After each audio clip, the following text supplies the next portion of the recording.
Hallo. Hi, na, es geht. Huch. Wieder mal alles abreißen hier. Das kann ich. Wir haben probiert, das mit dem Verstärker, also beziehungsweise mit der Box, dem Pod, wie die das nennen, zu lösen. Sind aber nicht durchgekommen. Mehrfach nicht. Du Kackfirma, so. Die haben ja eigentlich eine coole App, mit der du das direkt, also mit denen schreiben kannst, aber dann kommt wegen, ey, das funktioniert nicht und dann ist so, ja, bitte rufen Sie an, das können wir nicht über die App machen. So, ja, fuck you, über die App geht nicht. Warum habt ihr diese scheiß App, auf der du Hilfe bekommen kannst, wenn die Hilfe nicht funktioniert? Weil, nee, das geht nur über Anrufen. Ja, weil Gesicht, Arschgesicht, I don't know, ich weiß nicht warum. Es ist behindert. Ja, meine Mutter hat auch gesagt, sie hat keinen Bock mehr zum Anrufen und ich kann halt schlecht anrufen, weil es halt wieder das Problem ist, wegen es kann nur die Person, über die das Abo geht, kann da wirklich anrufen, weil I don't fucking know. Weiß ich auch nicht. Ich verstehe nicht. Kompliziert die Sache.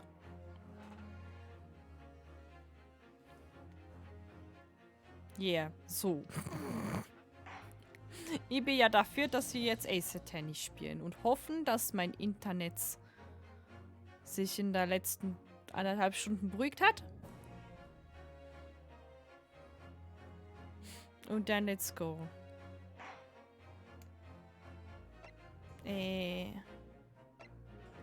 Yes, this one. Musst du das jedes Mal fragen, Bayern?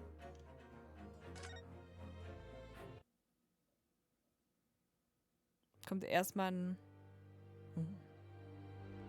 Der klare Kokoro. Kokoro! I begin to think, Wilson, said Sholmes, turning his head languidly in my direction, that there is more to this case than that which we have observed.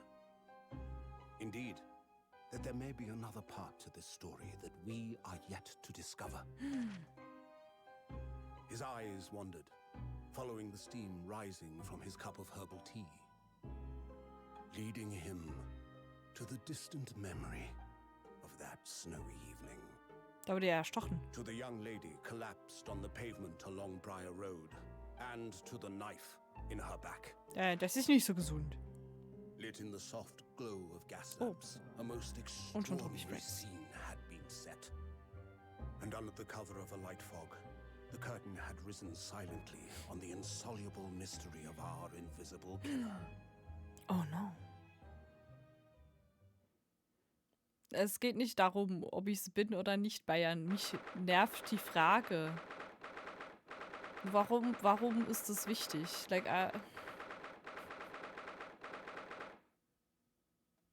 you know? Verstehst du?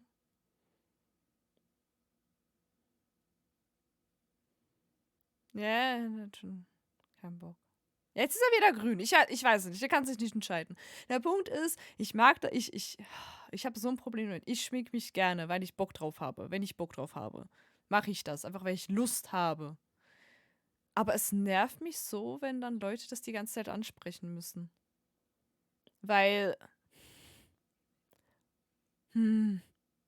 Society ist scheiße, so. Und das heißt halt, also mich nervt das, hast du dich schick gemacht? Das ist, nein. Ich habe mich nicht schick gemacht. Ich habe einfach mich geschminkt, weil ich Bock hatte. Das ist nicht schick oder so. Weißt du, also es ist so scheißegal.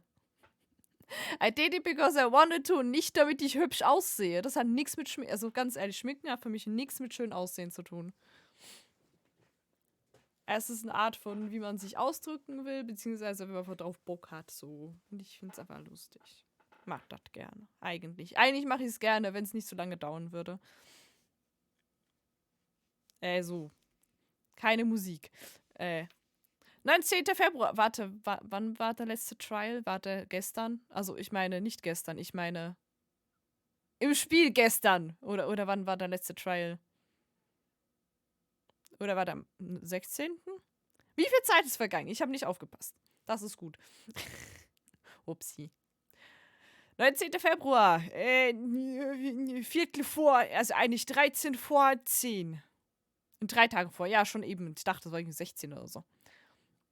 British Supreme Court. Lord Chief Justice Office. Das ist auch ein Titel, ne? Lord Chief Justice. Wie spielen wir das Spiel? Genau. Did you sleep last night, Mr. Naruhodo? No. Not at all. Okay, ich glaube, das heißt, es ist doch nur ein Tag vergangen. Ups. Na gut. Oder was ist passiert, hä? It was an enormous hotel, wasn't it? The rooms were so luxurious. I felt like we were staying in a palace. And with all the gas lights twinkling, it was brighter than day even in the middle of the night. What about the enormous beds? After my time on the SS Buria, I wasn't going to waste a single inch of that space. Like, Bett! Okay. Ja, ich kann nicht relaten, weil ich habe ein kleines Bett. Ich habe in meinem Zimmer auch nicht mehr Platz für ein großes Bett. Das wird nicht funktionieren. Zwar so wie es jetzt steht, eventuell hätte sogar ein bisschen Platz. Aber you know, das ist Diskussion über ein Bett. Habt ihr ein gutes Bett? Könnt ihr ein gutes Bett vorschlagen? Okay, das war das.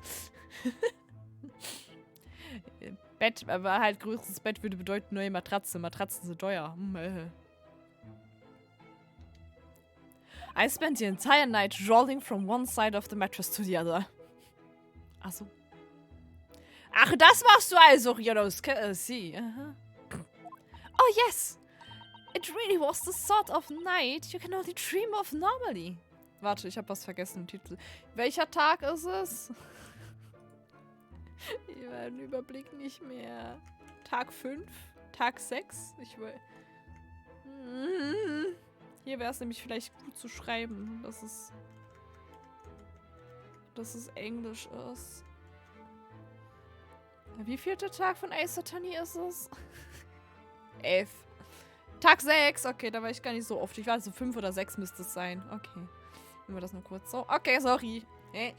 Ich bin Profi-Streamer. Ich habe alles vorbereitet. Ja, alles. Nicht. Oh Gott. Except when I learned that we owed £3 for the rooms, that dream quickly turned into a nightmare. Oops. Sorry about that. The building was so impressive and the entrance so inviting, I just wandered in without thinking. In a lodging house in Japan, that sum of money would put a roof over your head for a whole year. I did try, but I'm afraid I couldn't help my tears when we were presented with the bill. Oh no! No, Susato, no! Cry, no. Oh. Okay. I'm really sorry. Es war so teuer, ist angefangen zu weinen. Oh no. Well, never mind. We must find some more affordable lodging straight away, though. If we're not careful, our entire stipend will be used up in 10 days or less. London is a scary place. Ja, ich glaube, London ist auch jetzt noch scary von den Preisen her, müsst ihr mir sagen. Ich weiß nicht, ich war noch nie in London, aber ich will behaupten, London ist teuer. London ist das Zürich von England oder so. Glaube ich. I don't know. Keine Ahnung. Ja! Ja, zu teuer. Ja, es ist das Zürich von England. Das ist ein guter Vergleich, ich weiß. Mega geil. Teuer ist noch nicht. Ah. Also Zürich, ja. Gut. Good morning to you at this early hour. Ich weiß nicht mehr, wie ich ihn gesprochen habe. Wie habe ich ihn gesprochen? Scheiße. Oh, yes, well... Wow, Brionoska ist so gut mit Worten. Good morning to you, Lord Chief Justice. We have come to report on the outcome of the trial at the Old Bailey yesterday. Susato-san is amazing. She doesn't bat an eyelid. even in the presence of the imposing Lord Strongheart. Yes, I believe you had a very comprehensive initiation into British courtroom practices. Oh, yes, it was very eye-opening. Thank you. And in accordance with your instructions, Lord Strongheart, Mr. Naruhodo performed his duty to the end. Yes, I've already been apprised of events. Der Typ macht mir Angst. Der ist bestimmt auch noch in irgendeinen Fall verwickelt, oder? You conducted a remarkable defense. You may consider the test passed. Oh! No longer are you a student from the Empire of Japan. You may henceforth claim to be a fully fledged lawyer. Yay. Bin ich jetzt Anwalt? Kann ich jetzt auch hier Anwalt sein? Hallo, ich stell mir das gerade vor, gehst einfach im Gericht, bist so. Ich bin Anwalt! Also, ich war Anwalt in Games. Ich bin basically ein richtiger Anwalt. Basically. Genauso funktioniert das. Ich habe ganz viel Ace Attorney gespielt. Ich bin also ein Ace Attorney. Yes! Yes! Okay. Lass mal das. Warum bekomme ich gerade die ganze Zeit Pings auf Discord? Was ist da los? Discord. Was ist da los? Pinkt mich doch nicht alle an, ey.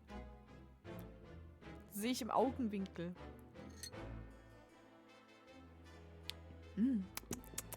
Hoffi!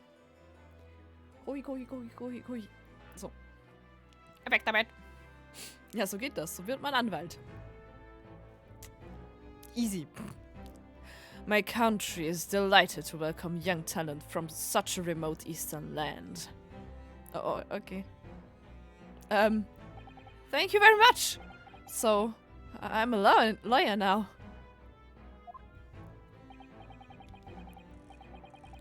Ja, aber mit dem Spiel. Das ist eine Grundvoraussetzung für Anwalt werden. Man muss alle Lawyer-Spiele gespielt haben, die es gibt. Ja, genau so.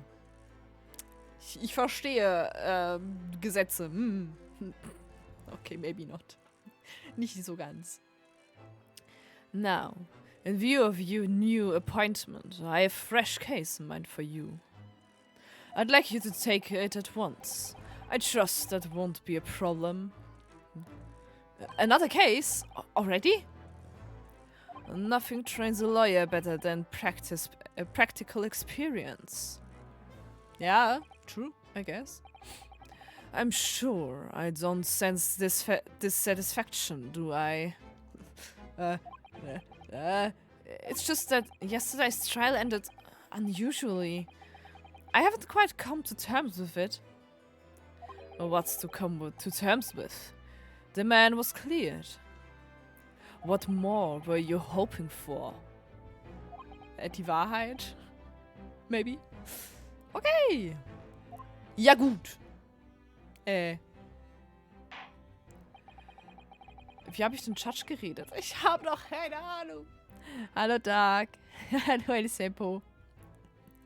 Ich weiß nicht, welche Voices ging. Keine Ahnung. The culpability of the defendant has not, at the present time, been established by this court. Consequently, the jury will not be required to proffer judgment. Oh no! Well, Lord Van Zeeks, it's been a pleasure, so it has. And as for you, my dear fella, I wouldn't have asked for a better defense. Hiya. Okay. Da lacht er sich eins ins Fäustchen. Ja, da war Party. Danke für den Flashback. Der war gerade eigentlich sogar gut, weil ich hatte keine Ahnung mehr. Immer wieder. I just can't help wondering if Mr. McGilted really was innocent. Mr. Naruhodo! It's just that I never managed to ascertain the truth. And then the trial ended. Der steckt da 100 Pro auch mit drin. Der Strongheart. Well, You needn't let it trouble you for a second longer. Sorry? What do you mean, Lord Strongheart?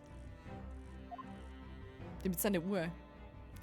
Magnus McGilted passed away, immediately following the trial. Er war da drin? Oh, fuck. Like, legit. War der da drin? Oh, oh, shit. Oh. Gut. Keine Ahnung. Ich dachte vielleicht eher, dass sie irgendeinen Bailiff oder so da drin gesteckt haben oder so. Ich dachte nicht er. No! What? Mr. McGilted is dead?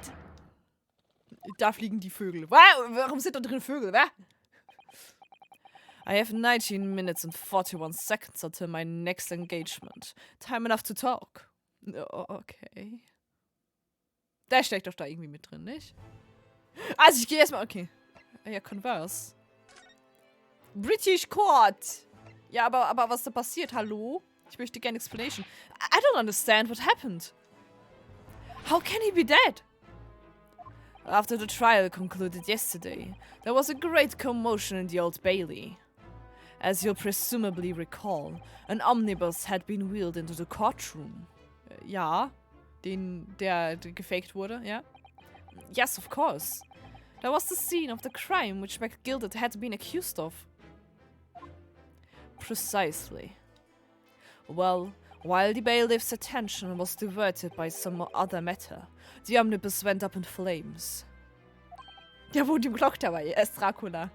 Oh no, aber wir haben doch, Van Siegs ist doch unser Dracula. No. How could such a thing have happened? But this is just a theory. A game theory. Okay. Das wäre zu viel Game Theory geguckt. That is being investigated as we speak, but already. The police have identified a corpse found inside the charred shell of the carriage as that of McGilted. That's awful. The man must have slipped inside whilst the bailiff attention was elsewhere. That bailiff really needs to pay more attention. Das ist Alucard. Der könnte auch Alucard sein, ja. Alucard! Gab's da nicht noch mal eine weitere Staffel? Ich habe das, glaube ich, nicht geguckt. Upsi! Ich glaube, ich habe die erste Staffel geguckt von Dracula. Ich meine Alucard. Ich meine Juno. And how could that have happened? That is also being investigated as we speak. Alles wird untersucht, aber sie wissen nichts. Das ist supi. Gut, dass ihr nichts wisst. Thinking back now. Immediately after the trial, Mr. McGilted did mention going back into the courtroom to look at the omnibus. Ja. Well, I must be making tracks now. 'Tis time for the inspection. Sorry? What inspection? They're going to examine the omnibus again, so I'm told. I asked if I could be present for it myself. An inspection of the omnibus?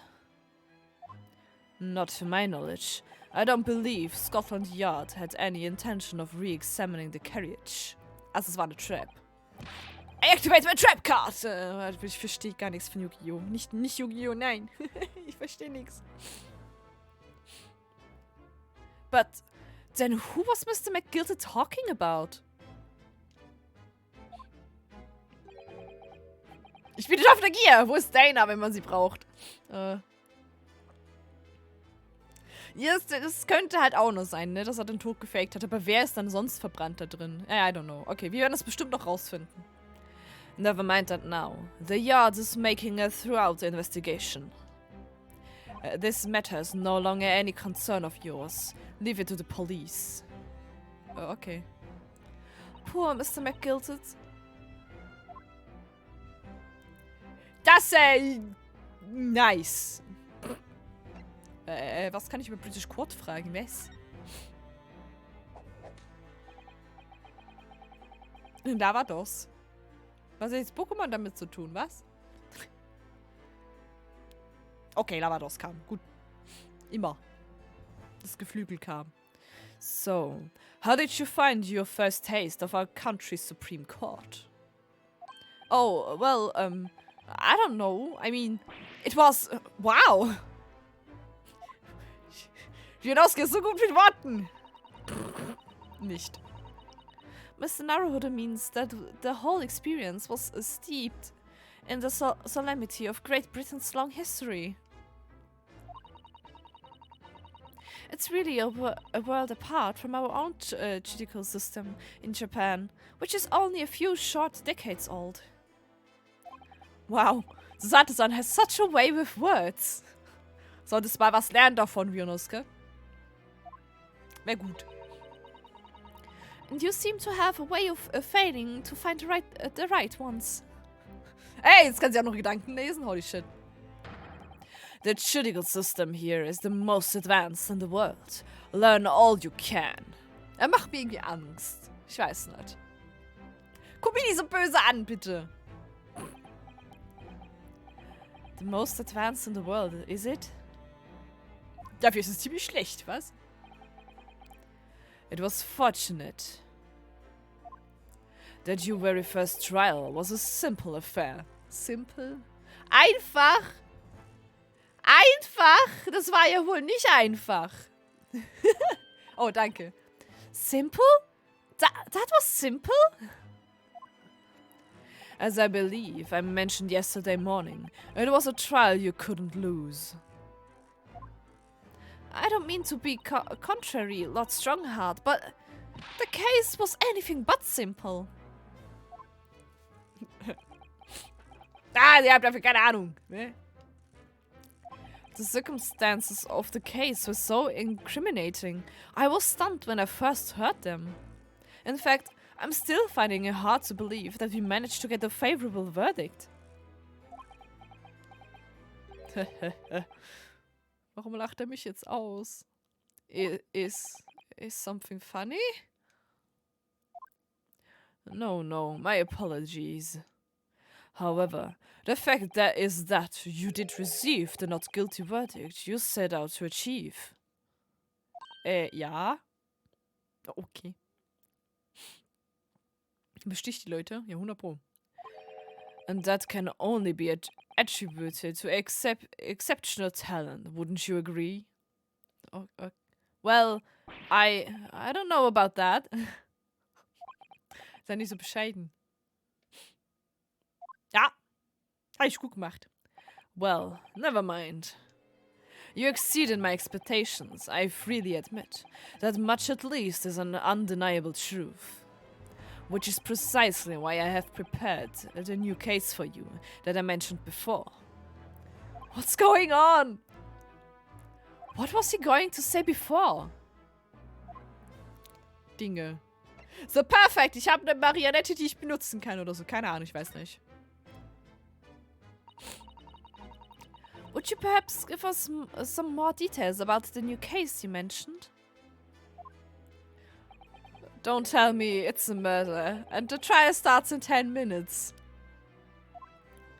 Don't worry, it's nothing so alarming or quite so urgent as your last assignment. In fact, this case is completely different. Oh, I see. Did you just read my mind? Oh. Ist das Audio off? Kann es sein, dass das Audio off ist?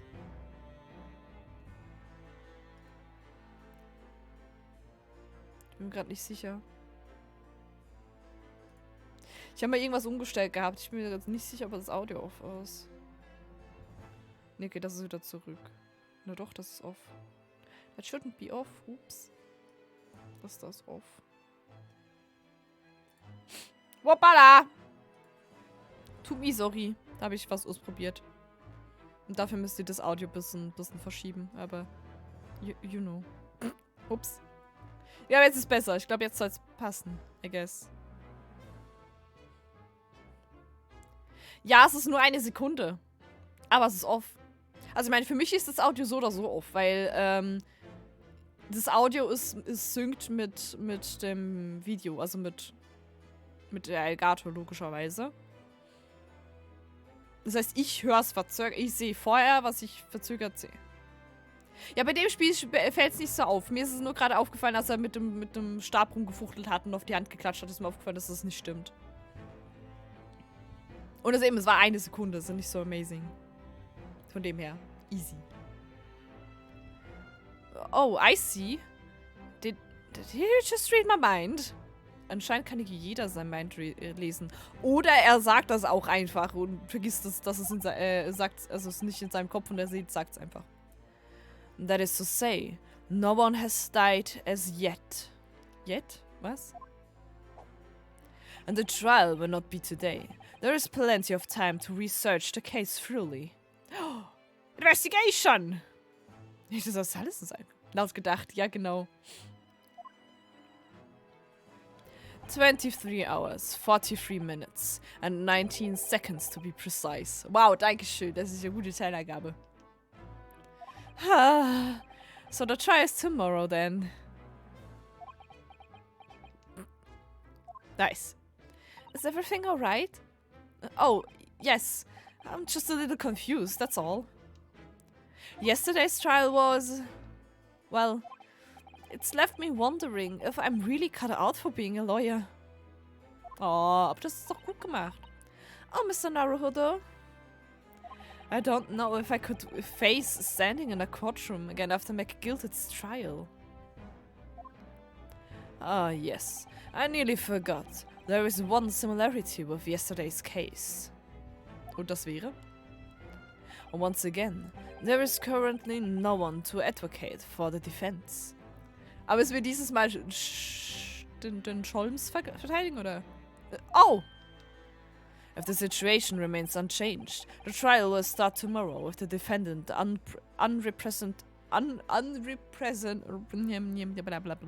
Genau.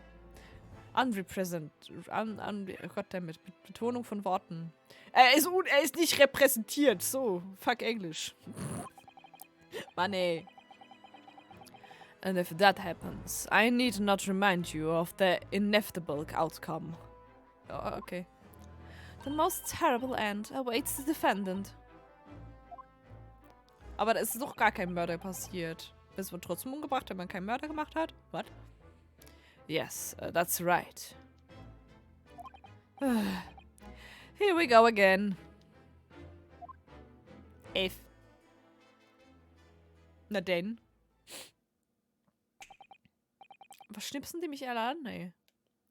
Your time's up. You will have to excuse me.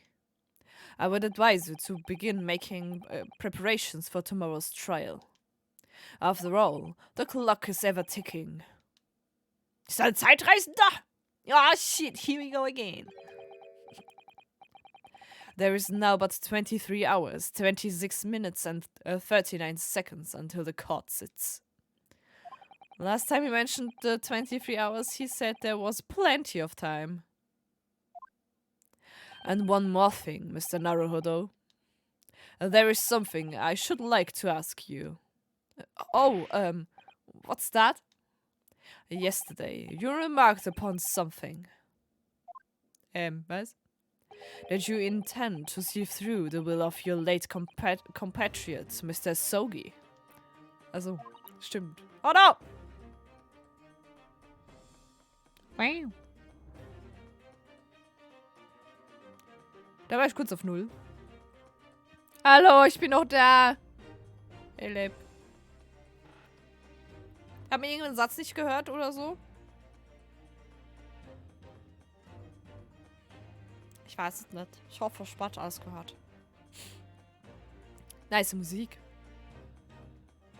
Nein, das war mein Internet. Das ist ganz kurz auf 0 gefallen, aber jetzt ist es wieder auf grün. I don't know.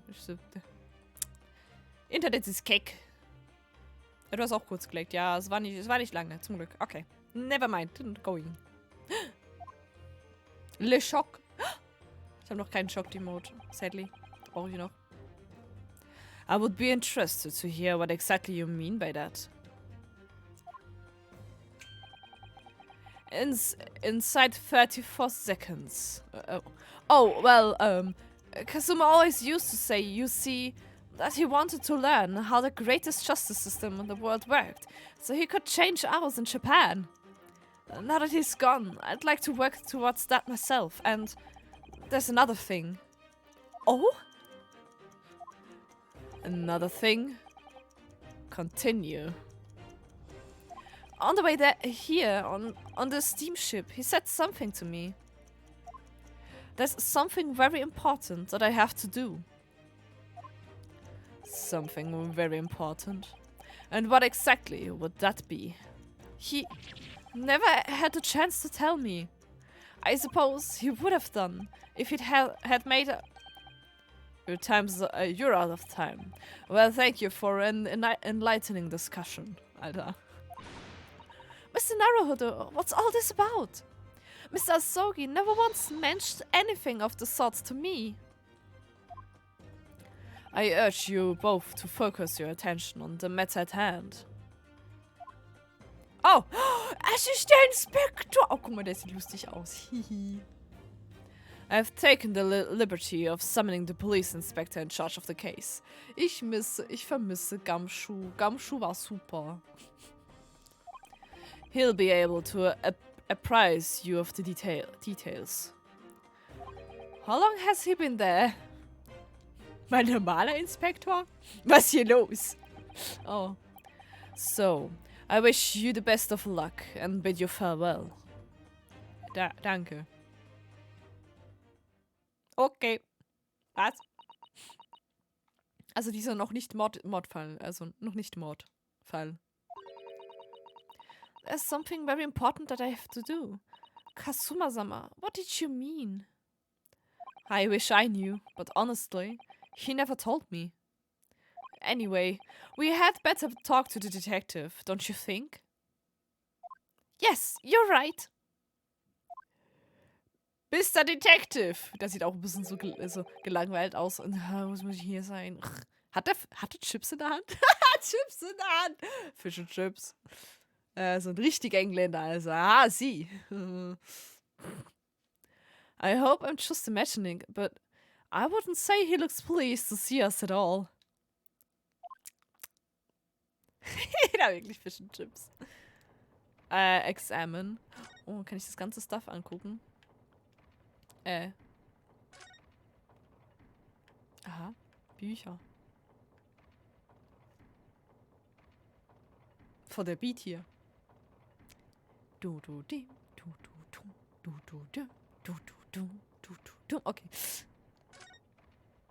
Guten Tag, Herr Inspektor. Ich weiß den Namen nicht. Inspektor Gadget. Hallo. Aber so ist man doch keine Okay, dann ist ja halt so. What? Could we trouble you? Da ist Luigi! Oh no. No! What do you think? Lovely weather, isn't it? What's the weather got to do with anything? Ich mag den. Der hat auf jeden Fall irgendwie kein Kinn. Sein Kinn und sein Hals sind eins. Doch kein normaler Inspektor. Natürlich nicht. Wann gibt's hier schon normale Charaktere in Ace Attorney? Please, Bayern. Da! Listen to me, you young Japanese upstart. Oh. Ich mag den Blick, ganz ehrlich. Also, Charakterdesign geil. Ist super. Oh, die Musik ist gut. Warum hat er so gute Musik? Das ist nicht... Dieses Spiel. Zu gute Musik. Das ist nicht okay. Mal kurz ein bisschen zur Musik hören. Yes! Ah, das Time-Out passt sehr gut, ja. Die Musik ist so gut, what the fuck? Some frippy about the weather doesn't get every English gent eating out of your hand, you know. But Sato-san told me it was foolproof. Ach, die Musik ist so gut. Oh, Alter, nicht so aggressiv. I'm a busy man, a very busy man. Aggressives Chips essen, I guess. There's a crime scene to investigate, but I'm here having to give the likes of you a talking to. Oh, I'm very sorry. Ich mag den, der ist supi. Can you imagine what the other officers will be saying, hm? Das ist echt danach ist so eine Tüte Chips, geil. Haven't seen Gregson anywhere, have you? No, he's so busy with the big wings these days.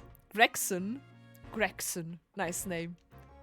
And all because of some bumpkin who's here on a jaunt from a country I've never even heard of. Aber Japan. Mach doch nicht deine Chips kaputt! Oh, schon aggressiv. Hear that ripping sound? That's my reputation at the yard going to tatters. Oh no. There's no need to rip us apart as well.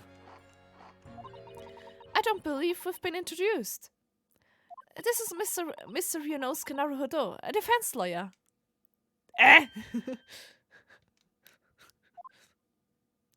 It's a pleasure to make your acquaintance. I'm Mr. Naruhodo's judicial assistant, Su... Hä?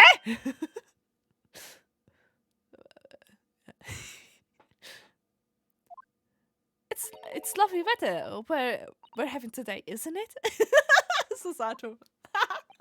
Please.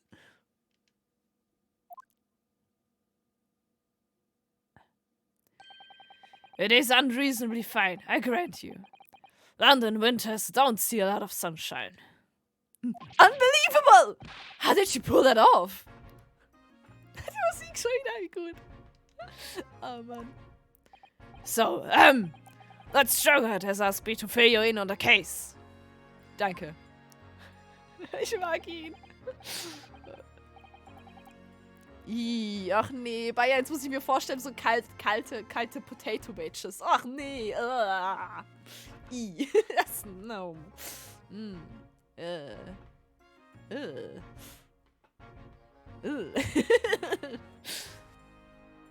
The name is Tobias Gregson. Oh, der Tobias Gregson. Hallo. Inspector Gregson to you. I'm from Scotland Yard. Gregson? Inspector Gregson? What's the matter with Susato-san? Der kennt bestimmt auch den Hemlock Sholmes. Hemlock... Namen. Ja, genau. Does this detective's name mean something to her? Ich würde gerne über dich reden, hallo.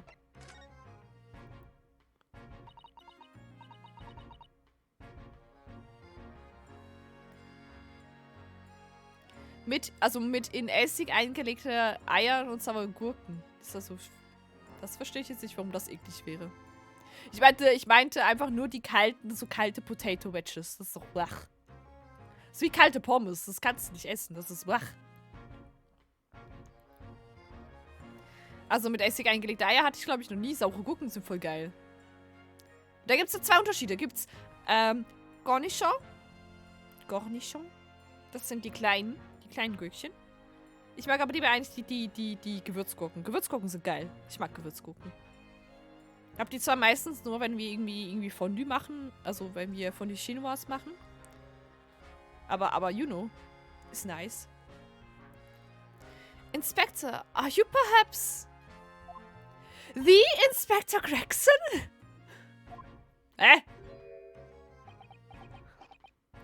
Hop. You're acting like you know this man, Mr. Sato. But he's a London detective.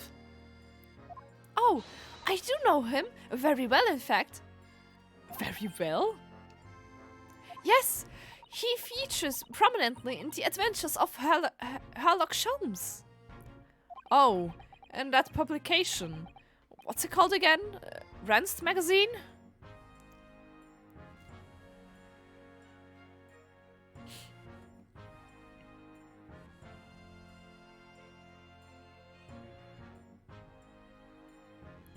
Ganz ehrlich, Bayern, das klingt für mich eigentlich geil, weil ich liebe saure Sachen.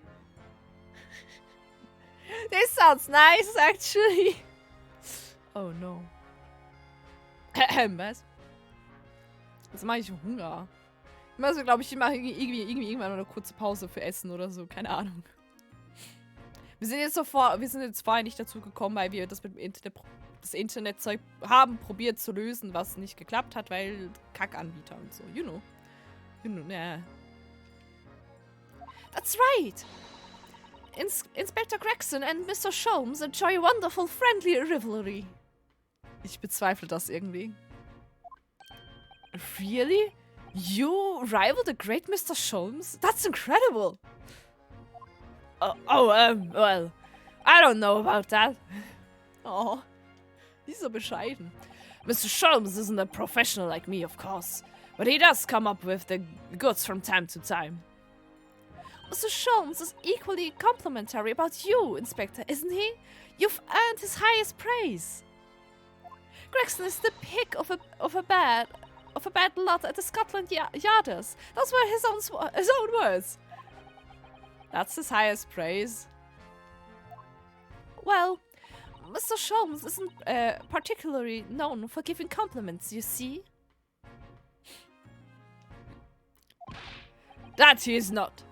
And thanks to that magazine, my name's known all over London town now. That's great, isn't it? I have to admit that to start with, I was a little, well, flattered by all the attention. Everyone wanted to shake my hand, and my reputation at the yard went through the roof. Well, that's wonderful. No, it's not! There's nothing more sinister than the man on the street. Oh. People are always looking at me now. They're whispering rumors about me under their breath, I'm sure. Uh-oh. Rumors? Are you quite sure? He's changed since he started appearing in those stories. The fame's gone to his head, stuff like that. Oh no. Gosh, do you really think people are saying such mean-spirited things about you? Like I said, they whisper, so I can't catch exactly what they're saying, but I know what folk are like. I'm sure that's what they're saying. As sure as egg is egg. Egg! Okay. Und was ist, wenn es ein Osterei ist? Also ich meine, ein Schokoei, ist es dann immer noch ein Ei? Fragen über Fragen. Was? Egg!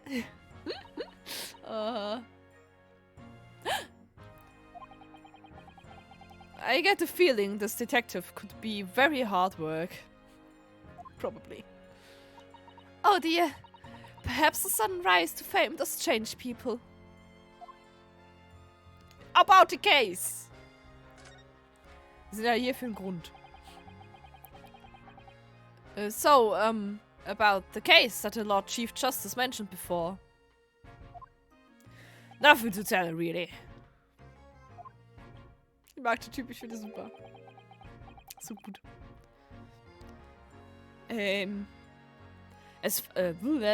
Stimme.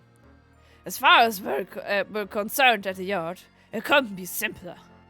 Also? Oh dear. That probably means that as far as we're concerned as lawyers, it couldn't be more complicated.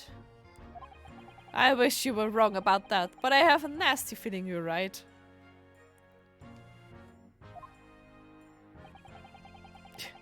Sein Bruder Mario. A woman was walking along the pavement on Briar Road when she was stabbed from behind. Fortunately, it wasn't fatal, but she's still laid up in hospital unconscious. That's despicable. What sort of coward would attack the poor woman from behind? I suppose you would have finished whoever it was off with a Susato takedown, would you? That is neither here or there, Mr. Naruto. Brace yourself, Ryunosuke. You've angered her now. Uh-oh. Anyway, after something of a whirlwind investigation, the criminal was arrested. He barely had time for a cup of tea after the incident took place, to be honest. So, there must have been something left at the scene that led you directly to the culprit. Yeah, tell me. Or perhaps a reliable witness who recognized the person in question? Let me stop you right there. You're wasting your time on this one. Sorry? There's nothing you can do. There's no way to help the bloke now. Why ever not? Simple. The prosecutor has been assigned to the trial tomorrow. It's Lord Barack von Zieks. Ah ja, das ist also, weißt du, das ist nicht so ein Problem. Ich habe schon mal gegen ihn gewonnen. Also, was? No! Sounds like you've heard of him then. Oh yes, we are very familiar with Lord von Zieks. Believed to be the harbinger of death itself. The Reaper of the Bailey. The Reaper of the Bailey. Ja, reden wir über ihn. Lord Barack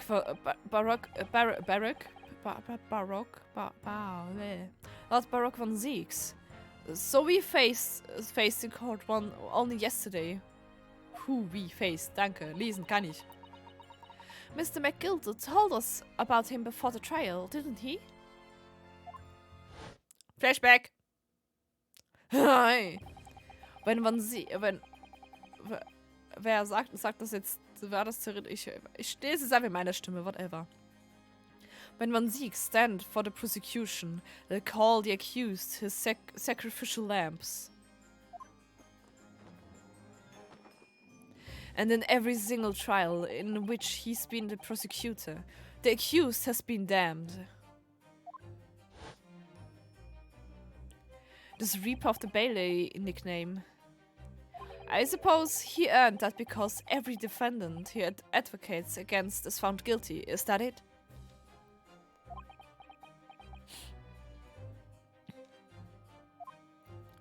Well, if that's the case, we should inform you, Inspector, that in yesterday's trial against Lord von Zieks, Mr. Naruhodo secured a verdict of not guilty. I'm out of it. Oh? Well, I think... That means that even against the Reaper of the Bailey, it's not impossible to save the defendant. No. You really don't have a clue, don't you? What do you mean? Steckt eigentlich die ganze Zeit in seine Tasche? Bäh. What happened to that bloke in the end, huh? He's dead. Magnus McGilton came a cropper in that omnibus when it went up in flames. So you can't rightly say you saved the defendant, can you? What are you saying? Look, if von Zieks could get the dirt to stick on everyone, he'd be a miracle worker. But that's not how it goes. He doesn't work miracles, he works magic. Black magic! Es ist Black Mage, wie geil!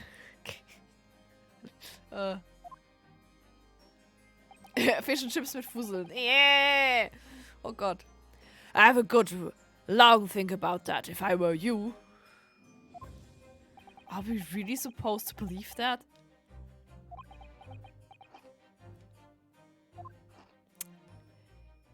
Klingt alles gut.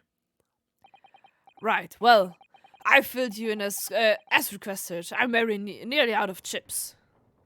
So I'll be heading back to the crime scene now. We're still carrying out a few investigations there. It was Briar Road, you said, didn't you? Where the incident took place. That's correct, ma'am. And if you head over the holding cells, you can meet the criminal himself. You've branded him a criminal already? He's as good as. Shake it like a leaf in a cell he is. I'll give you a chuckle if nothing else. Ey, das ist rude. He's inmate 53. Speak to the jailer and he'll show you the way. Inmate 53? Thank you.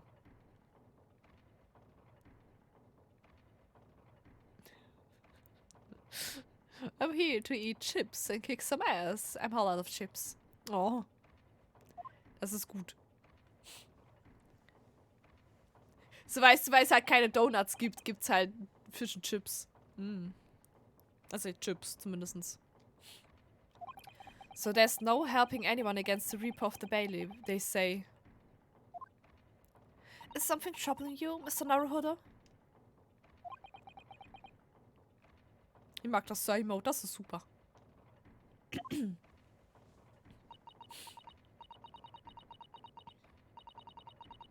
Ich schätze mal nicht, dass sie damals schon Chips hatten und so. Vor allem, es ist in Zeitung eingerollt. Das ist so, I don't know. I don't know. Ich glaube nicht. To tell the truth, when I recalled the trial yesterday, I can't stop myself from shaking. The idea of facing the Reaper in court again is... Well, if you think it's too much for you, there's no shame in turning the case down. That takes courage, too. Weißt du, woran ich denken musste, als ich das gesehen habe mit der Tüte? An Joppi. Oh, Joppi ist voll gut. Mann, ey. Joppi hätte ich gerne mal wieder. War das wieder Gamescom? Ich will Joppi. But if the man they've arrested is innocent? You could well imagine he would be shaking like a leaf in his cell. And I, for one, wouldn't find the sight of that funny. So, if I'm honest, I'm still reeling from the shock of yesterday's events myself. And I'm really not sure if I'll be able to help this man, whoever he is. But I'd like to try. So I think I'm going to make some inquiries. Would you help? Did you really think you had to ask? After all, I'm your judicial assistant. Thank you. So then, shall we? Yes! Let's go! Danke, Susato. Move! So, gehen wir erst auf die Road oder gehen wir erst... Ich glaube, wir gehen zuerst mal gucken, wer uns überhaupt wen wir verteidigen wollen. Müssen, tun. We haven't been there yet. Ach so, nee. Scene of the crime. The prison cells are where suspects are held bis they await trial. Visiting is permitted at certain times. Knastgeschichten? Ja, bestimmt schon Sachen zu erzählen. Auf zum Knast. Oh. Das, 19. Februar. Local Prison. Zelle 9. Zelle 9. So, these are British prison cells. Oh, they're ghastly. It feels just like a dungeon. Oh, ist das jetzt ein Dungeon Crawler? Okay. Sieht einladend aus, ja gut. Yes, and having experienced it in Japan myself, I can assure you that our wooden cells feel a lot cozier than these cold stone walls. Oh, don't, Mr. Naruhodo. You're making it seem worse. Oh no. Nicht weinen. Apparently, our client is in the cell here. But it's so dark at the back there, I can't make him out. I wonder what he's like. Inmate 53, your legal representative is here to see you. Stop hiding in the back of the cell and show your face at once. Am I a cat, as yet with no name? Calling people by number. It's utterly unbelievable, unjustly unreasonable. I refuse to answer. Okay, what? I see, what? Was ist da los? Okay. Mr. Naruhodo, what do you think is going on here? I have no idea. But I wasn't just hearing things, was I? Es ist Catman. Ich meine, was? That triad of complaints was in Japanese. Oh nö. Okay, das wäre... Ah, das ist halt schwierig, wenn du... Ah, you know. How should I know? Oh. Hallo! Der hat lustige Augenbrauen.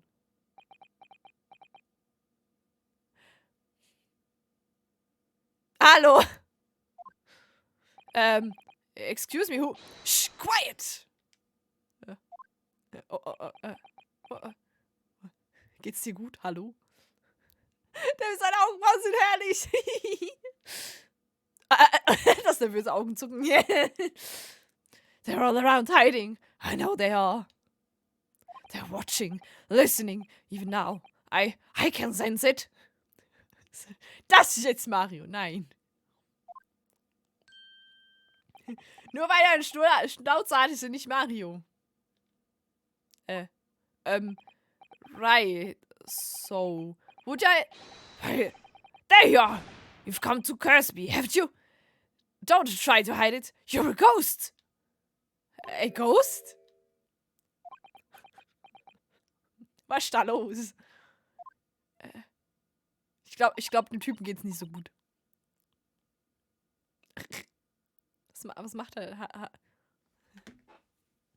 Schnuppert! Schnauzer richten. We mean you no harm, prisoner's son. Ja, prisoner's son, das ist sehr höflich. Das, wenn man einen Gefangenen höflich anspricht, sagt man prisoner's son. Ja. Are you Japanese by any chance? Oh. This is beyond my wildest dreams. Oh.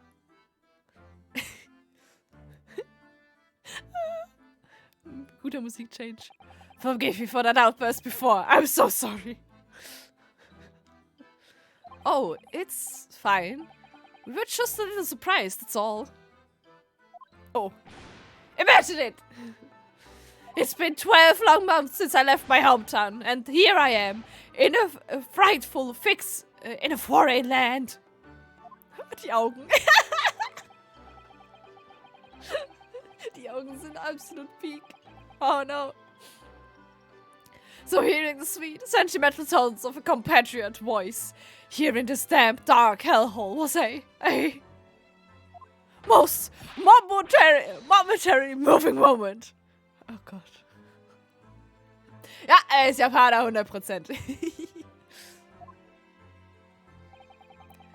Who would have guessed that this new client, Lord Strong had assigned us to us, would turn out to be a fellow Japanese? What compassion, my fellow countrymen, show to dispatch a first-class lawyer and away from Japan to defend a mere foreign student. Was? Noble, nurturing, never-falling Nippon. Okay! Das moves. A first-class lawyer? Oh dear. I think there's been something of a misunderstanding here. I wonder, would you be so kind as to tell us what happened? Why you've been detained as a suspect, for example? Yes, I can, I will. Stay solid and silent. What the fuck? What is going on? Yay. I'm not quite sure I understand what he means, but he seems happy. Yes, he does. I just hope he actually has a good reason to be. Thank you for your cooperation. I'm a lawyer, as you said. My name is Ryonosuke Naruhodo. And I am Naruhodo's son's critical assistant, Susato Mikotaba.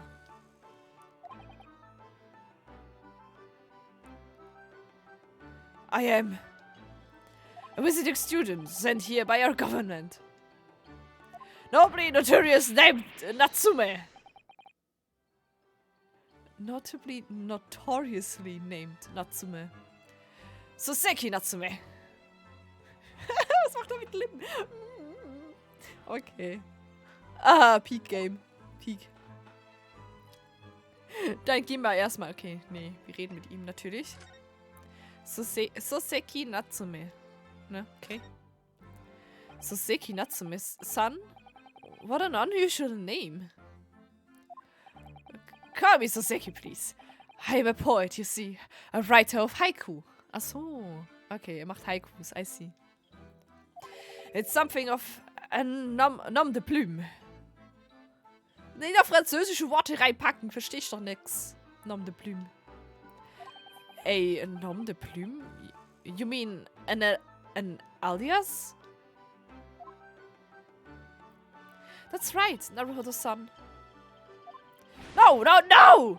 Don't be so prosaic. It's much more refined than that. And haiku? That really reminds me of home. Did I hear you say that you were a visiting student sent over here by the government? Wie alt bist du? Yes, that's right. A year ago, I was told to go and study English. First, I had to suffer that misery, and now this! It's beyond the pale! Suffer that misery? Did you not want to study here? No, I mean, I've had an interest in Great Britain for some years, of course. Oh? But just because the government tells you to do something, doesn't mean you can do it? No! What do you mean? If they told me to study English literature, that I could have understood. That's my field. But no, they told me to study the English language. Utterly unbelievable, unjustly unreasonable. Okay. Gut. I see. Only the other day, I was told to send a report about my first year here. I tendered a blank piece of paper. Wise words in white washi. Washi! Oi! You must be a man of great standing. Oh yes! As I'm often told. And often like to be told, it seems. So, was ist denn überhaupt das Problem? Erzählen Sie mal.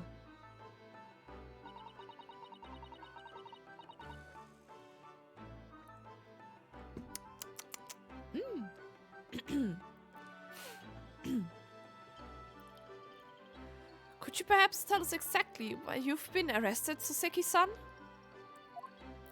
I didn't do it. I didn't commit that atrocious murder. Murder? Oh, no. No, it's alright. The woman didn't actually die, did she? But she was stabbed with a knife. Right before my eyes. Before your eyes? You mean you saw the attacker? Warum machst du das immer, wenn ich gerade schon getrunken habe, Bayern? Das ist unfair.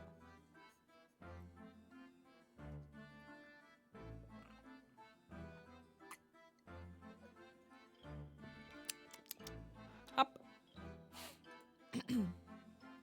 Egi, ist meine Nase heute ein bisschen zu, das ist doof. Warum macht das meine Nase? I didn't see anyone. What? Have I seen the person who did it? Do you think I'd be locked up in here? Oh dear.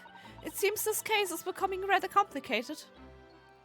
Why me? Why me? Why did that silly woman have to be stabbed in front of me? Nase, öffne dich! Ist das so wie bei Aladdin? Sesam, öffne dich! It's the curse of London! It's incredibly, inexcusably, irritatingly inconvenient. Oh, okay. Benutzt viele Wörter, das ist okay. So, Soseki-san was there at the scene, but he didn't see the attacker. It's vital that we find out more about the case. Na dann, erzähl mal. It was an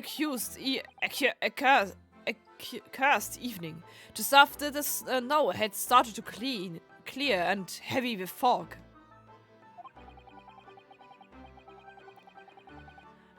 I'd been to the bookshop to buy some books, and I was on my way back to my accursed lodgings. Sure, the bookshop wasn't accursed too. As I was walking around that accursed pavement, I could make out the sole silhouette of another ahead of me. A woman, wearing a green overcoat she was, and just as I went to overtake her, she suddenly let out this little scream and collapsed on the cold, hard slab of stone at my feet. Oh. How terrible! I called out to the woman, but she didn't move. It was like ghostly, ghoulish, grim graveyard. Oh boy. Slight exaggeration there, perhaps.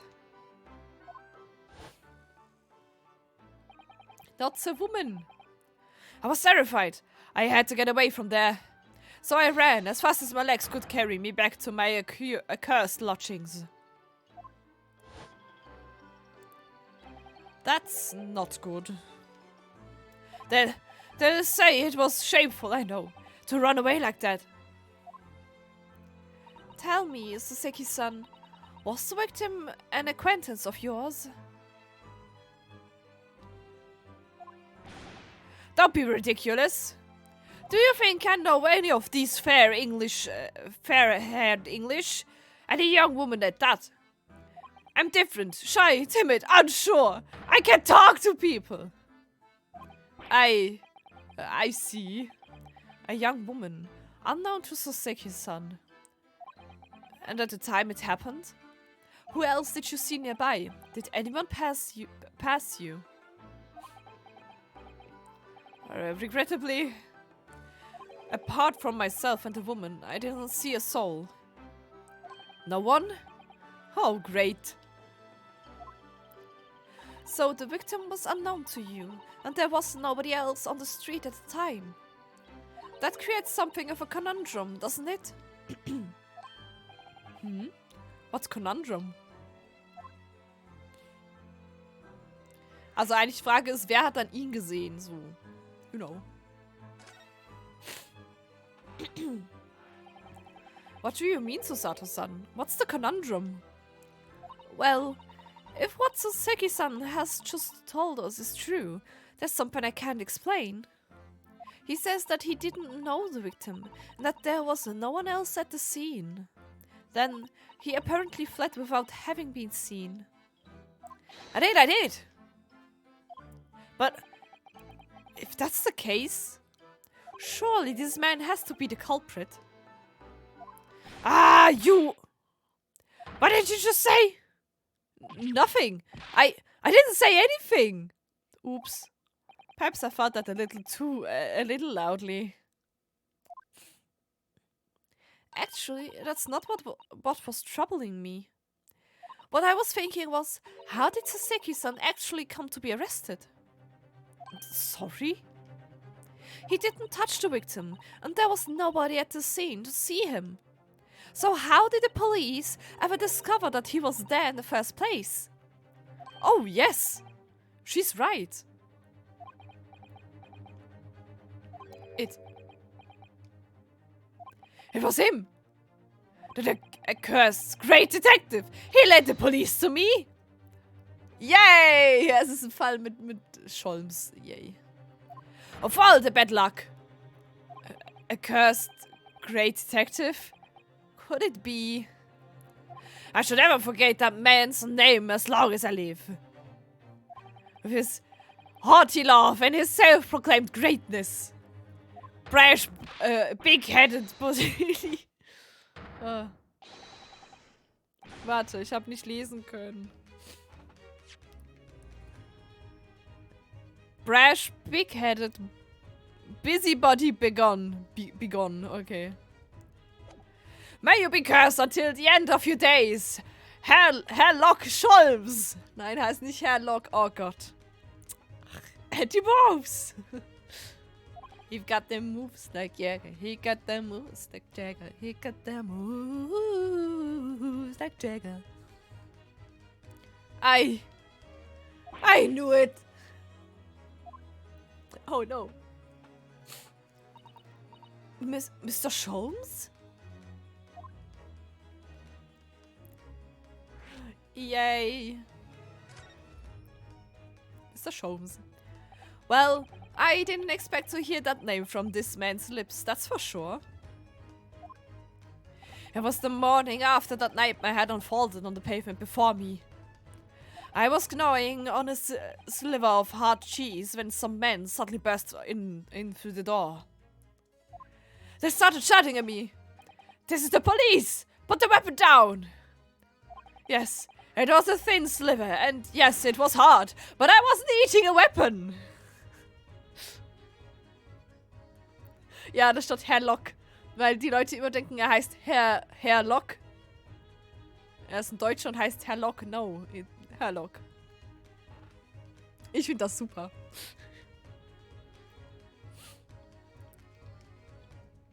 Disgusting and dietary discrimination devils.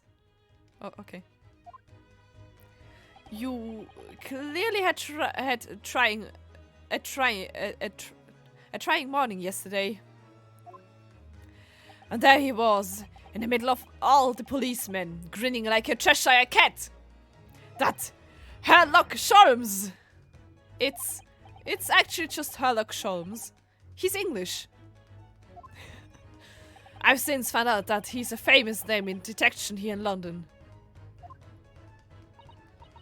Yes, the great detective is really very well known. And his overly sharp mind managed to deduce my whereabouts apparently.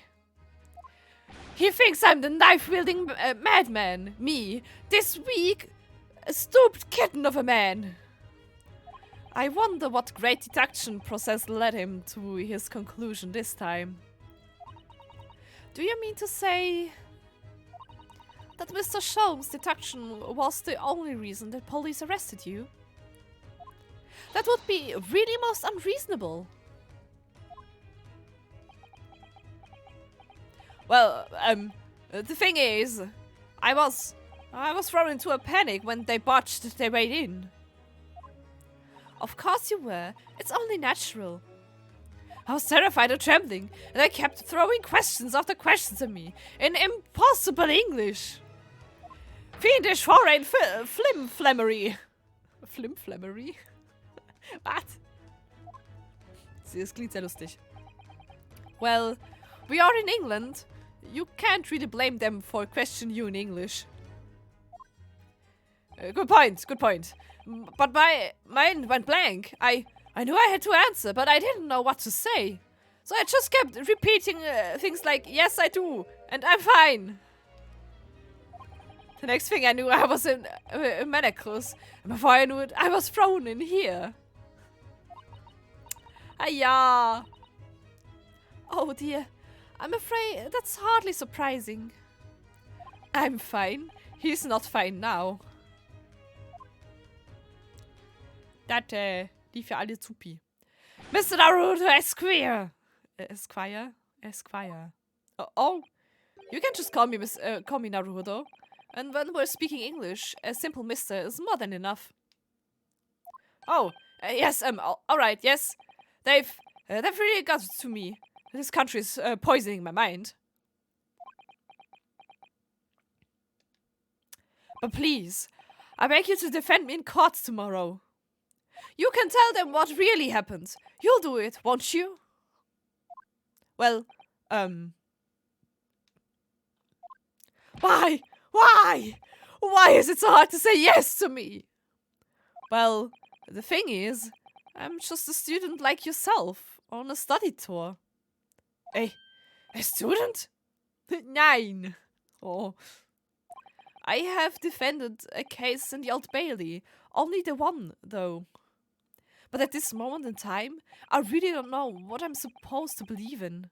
I'm confused about what justice in this country even means. Oh. Ach nee, du, ich hab einen Salat im Ofen, der muss dringend geholt werden. Der ist sonst nachher lapprig. Was? Ja, der Salat im Ofen. Gute Ausrede. I see. Oh, Naruhodo-san. I'm not even the foreign student who was supposed to be here. Don't stop believing. I'm a sort of locum lawyer, I suppose. But that armband, that's the mark of a defense lawyer from our great empire. It's a keepsake from the man who should have been here. He was my best friend. A keepsake?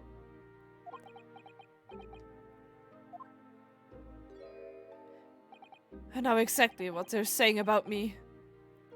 Oh? Who do you mean? The lawyers. All the British defense lawyers. They won't defend me. Chat bringt mich erst zum Singen. Oh no! Oh oh. Goodness! Why do you say that? For the same reason as you noted before. When it happened, there was only the victim and myself around, and I ran away from the scene of the crime. I'm not a fool. I know I know it looks as though I must be the culprit. It must be very hard for you, Soseki-san.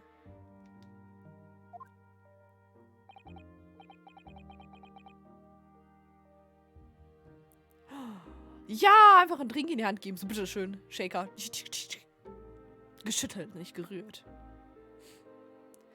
And anyway,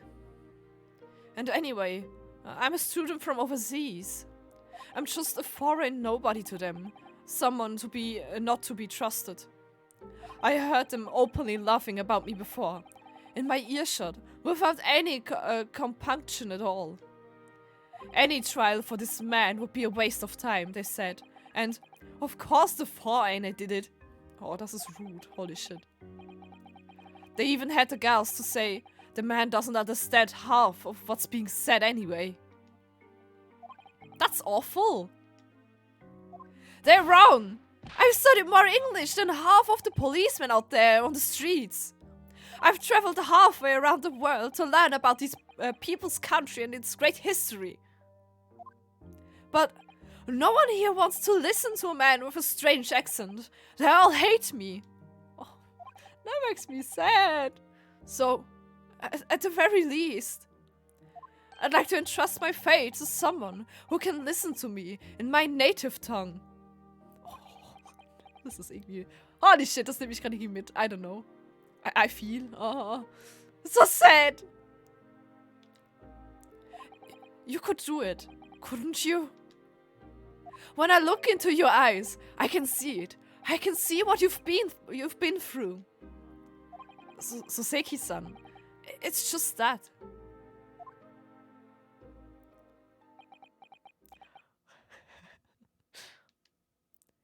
Give me a little time, please. Hmm? I'll do what I can, for the time being. What do you mean? We shall investigate the case as thoroughly as possible. If we can find some clues, it will give us a much better chance, I'm sure.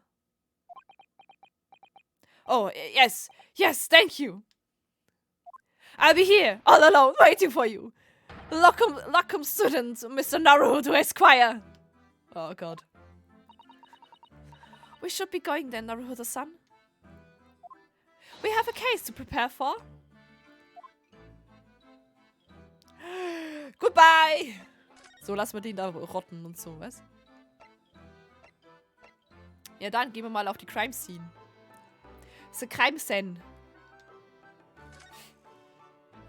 Der Arme. Ja, irgendwie tut mir schon ein bisschen leid. Ich kann so ein bisschen relaten. Ich verstehe, woher er kommt, so wegen... Ich hab das gleiche Problem mit Französisch. Also.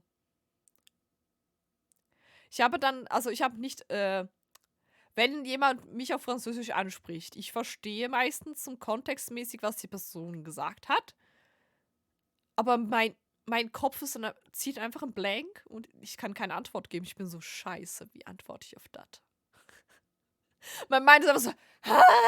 What? Das ist Französisch schlimm. Englisch geht. Englisch geht, da kann ich switchen und so, aber ab Französisch bist du mir einfach Und ich hatte das halt ein paar Mal, als ich da eine Zeit lang bei McDonald's gearbeitet hatte.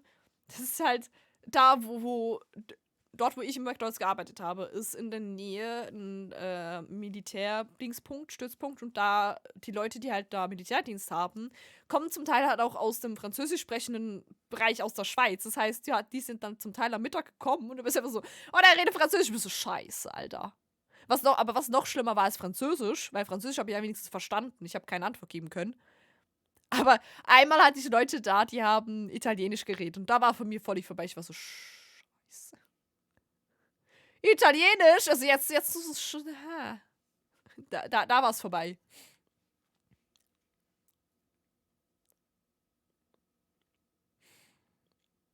»19. Februar, Briar Road. Hey Wolfie! Hallo! Das Rad ist kaputt. Das ist schon wieder eine Kutsche. Ich dachte, das Polizeiauto.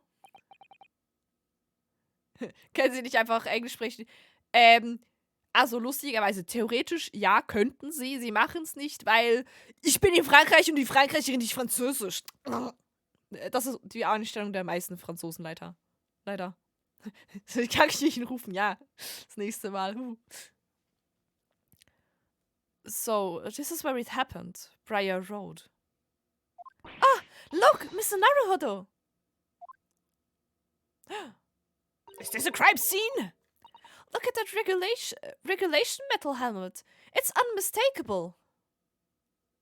Huh? The men of Scotland Yard are here. They're investigating as we speak. Also, ist mein Hut, ja. That is their job, you know. But, Mr. Naruhodo, to see one with my own eyes. So. Ach, Susato. Hiya. They're often depicted in the adventures of Herlock Sholmes, but I never dreamed I'd ever come this close. To a real Bobby's helmet? Hallo, Tarist. Der vorschriftsgemäße Metallhut. Ja, es ist... What? The helmet?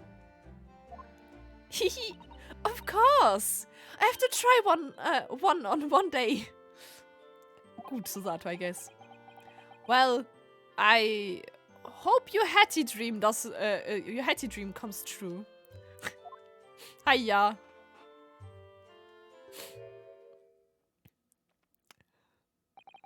Den Bandnamen Sherlock Holmes. Denn sie durfte ja vermutlich den Namen nicht verwenden, deswegen ist es ja Hemlock Sholmes. What's the great Japanese delegation doing here? Hi, Gregson. Oh, Inspector Gregson. Ah, das ist so eine gute Musik. Mann, ey. Ich liebe seine Musik, what the fuck. Im Japanischen heißt das Sherlock Holmes und im Englischen mussten sie umbenennen. Alter.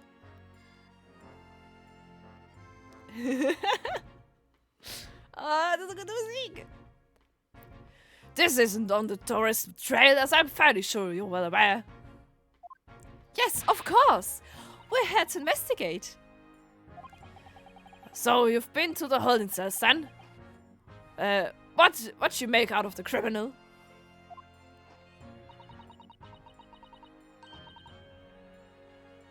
Oh, Internet, nein, nicht jetzt. Pfui aus.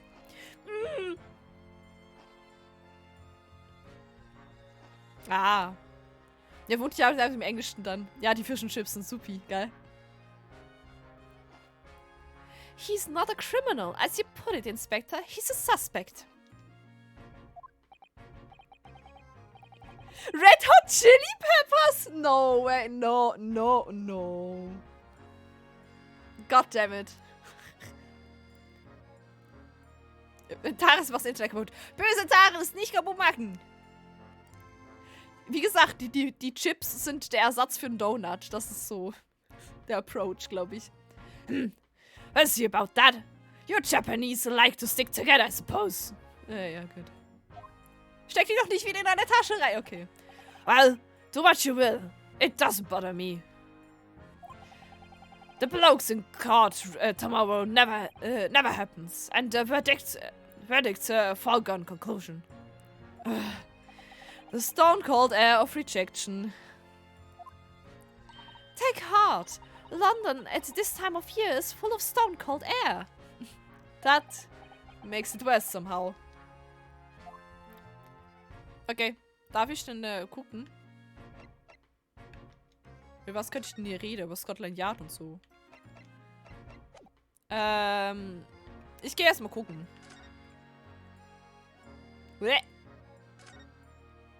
Es ist richtig fette Hose gibt. Warum ist da ein kaputtes Rad? Oh, a British bicycle, look! Although, the wheel is so misshapen, I'm sure it couldn't possibly be ridden anymore. Someone must have been doing some breakneck cycling. It seems bicycles have become extremely popular in London recently. There's even a movement to change women's dress to allow them to ride as well. The bicycle fad won't last. I don't see why anyone would want to ride something like that. Ja, genau. Niemand würde Fahrrad fahren. Pretty bicycle. Goodness! Do you dislike bicycles? Du stimmst Rio zu. Nein, niemand will Fahrrad. Fahrrad ist scheiße. No, not at all. I mean, it's not that I dislike them exactly. It's just that any occupation that involves taking both your feet off firm ground seems reckless. Ja, okay, gut. Don't be reckless with my heart und so, was? Ich werde ausgeopfert derzeit. Yes. If you'd ever tried walking on stilts and fallen into a river, I know you'd agree with me. Well, we'll have to hire a bicycle sometime. You can sit behind me while I ride you around. So. Was habe ich gemacht? Was? Mit dem Humbug. Humbug! So, was haben wir denn da? Wir haben Strand Street. Also ein Haus. That's a rather typical old brick building, isn't it? I'm sure it has a long and interesting history. Well, time certainly seems to have taken its toll on the place. It's crooked and sagging all over. Ja, ein bisschen. In fact, it looks decidedly worse shape than the other houses around here. We must find some cheap lodgings ourselves as soon as possible. Yes, you're right. Cheap, but ideally with reasonable level floors. Ah, ich habe mich ruhig aufgegeben. Nice.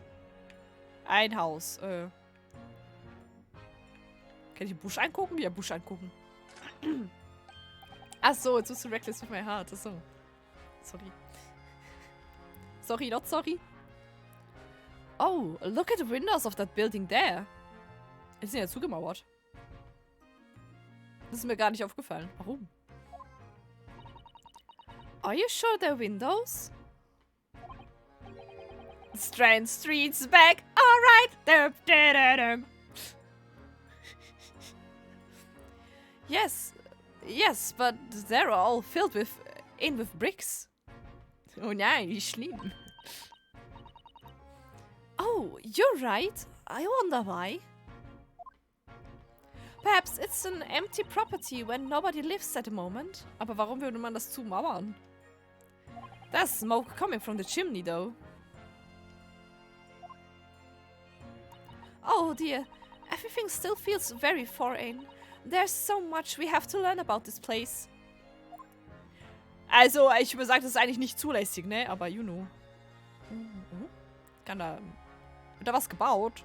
Oh. The clouds look so big and heavy in the sky, don't they? And with the dense fog as well, everything looks hazy. Well, it is known as Foggy London Town. I can just make out some of the spire through the fog. It looks like it's still being built, though.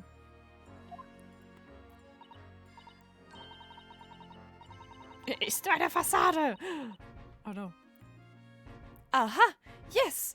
That must be the Crystal Tower, being built for the great exhibition that's to open in 6 months' time. Oh no, wie Silent Hill now. Oh oh. Ich hoffe nicht. Wo ist Pyramid Head? Apparently, it's going to be very striking, glazed on all sides, and the symbolic centerpiece of the exhibition. It's to be the largest exposition in history, isn't it? I can't even begin to imagine it. Ich hoffe, dass wir da ein Trial, dass wir das Trial haben mit dem brennenden, also mit, dass es abgefackelt ist, ehrlich gesagt. So, was haben wir denn hier so? Daily News, the Metropolitan. William Robbins. Ich kann es nicht lesen, das ist zu klein. Ein Auto, ich meine natürlich. Ein Schneemann! Der Schneemann war's. Leute, der Schneemann war's! Okay, nee, lass mal das.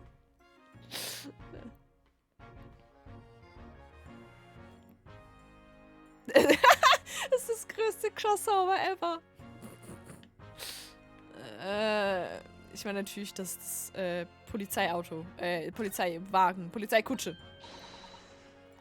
Oh, that's a Scotland Yard carriage. They use vehicles like that to rush to the crime scenes and cart away criminals. You're very well informed, aren't you? It's long been a dream of mine to ride one of those through the streets of London. Well, just pick up a stone and throw it through one of the windows then. But that would mean being arrested in order to ride it. Wouldn't it? Ja, so funktioniert das. Sherlock Holmes for Smash confirmed. Yes.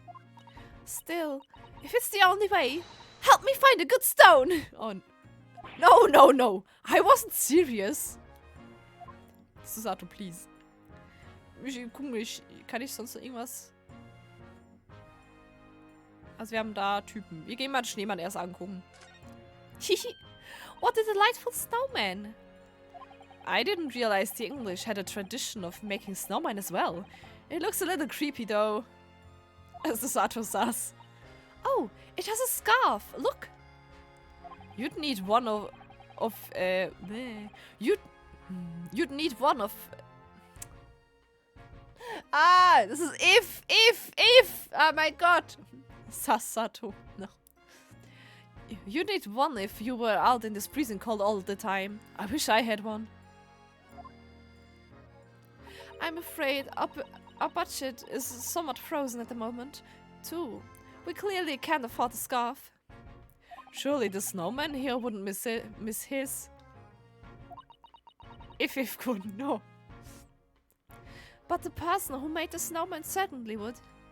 Yes, I know, you're right. Anyway. Even if I borrowed it, it wouldn't do much to warm my neck, would it? It's covered in snow. Gut, haben wir den angeguckt. That's one of the officers from Scotland Yard. The police are making sure the crime scene is undisturbed. I have a feeling that if we wander too close, we'll be clapped in irons. I think perhaps you're being a little overcautious. We've done nothing wrong, so we have no cause for concern. Oh no, I'm not getting caught out again. Twice is enough. Twice I found myself in handcuffs despite not knowing a thing about what was going on. Yes, you've had some dreadful experiences. I'm sure it's that wide-eyed look of panic you're so prone to. It does you no favors at all. Danke dafür, Susato. Also dann haben wir noch die Bars, I guess. This patch of pavement must be where the incident occurred. Yes, it's a very wide open space, isn't it? That's true. I can't see anywhere an attacker could have been hiding. Oi! What are you foreigners doing here? Ah! Oh, we, just investigating. Conspiring with that mustached fella from Japan, are ya? Conspiring? Come here to destroy evidence, are ya? Get out of here before I give you an hiding. Go on. Okay. Eine Kohlnase. He shoot us away like rats. Yes, we should give him a white berth. Wie spricht man das richtig aus? Ich habe keine Ahnung. Berth. Keine Ahnung. I think. Internet nicht rot werden, please. What a disappointing experience. Na denn? Hallo? Was hast du zu Scotland Yard zu sagen, ja? Erzähl mal. Tell me about Scotland Yard, Inspector. Ever since I read about it in The Adventure of Sherlock Holmes, I've been fascinated by its place. The Yard is the most sophisticated police organization you'll find anywhere in the world, ma'am. Oh, and you know I've always dreamt of wearing a real Bobby's helmet. It does make them look the part, seeing the policeman there with his helmet on. You certainly get the sense that this man is who will take no nonsense in his duty of protecting the city. Oh yes, doesn't he look wonderful? Being a London Bobby is hard going, I can tell you. Oh, really? First thing in the morning, you know what he does. Goes around and rouses all the laborers on his beat so they can get off to work. What? He wakes people up? Yup. Raps on their windows with a long pole. Did it myself, going back a bit. I had no idea. Bäcker sind sie auch noch, cool. Bobby works for the people of the town. It's just another one of his duties. After that, he starts tirelessly patrolling the streets all day long. He has to cover 20 miles a day. That's the regulation distance. I can't really imagine how far that is, but it sounds like a long way. Let me see. 20 miles. That's approximately the distance from Tokyo to Yokohama. On foot? That's definitely taking things a step too far. You know, step by... And then it gets dark, of course. He has the important job of lighting all the gas street lamps. Oh my. And I suppose in between all of those duties, Bobbies are expected to investigate cases as well. And chase after criminals trying to evade the law. I'm not sure you could call it in between exactly, more alongside. But yes. Damn. Wie haben die überhaupt überprüft? Wie überprüfen die, dass du überhaupt die Distanz gegangen bist, hä? Tell me. I wanna know. They're expected to handle those jobs as well. We do have them keeling over from time to time, I admit.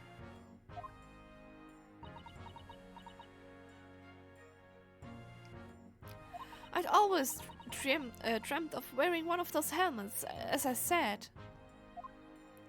But it's with a heavy heart that I shall have to relinquish that dream to you, Mr. Naruhodo. Your heavy heart will be my heavy head if your heavy heart will be my heavy head if you do. Danke. Susato, what the fuck? It happened at around 5 in the evening, 2 days ago. Just there, under the open bit of pavement. The victim, a young woman, was stabbed with a blade from behind. Kom. Is it right that the lady is still unconscious now? You mentioned that she's being treated in hospital. I never said that she was a lady. Truth is, unless she comes around pretty smartish, we won't be able to find out much about her at all.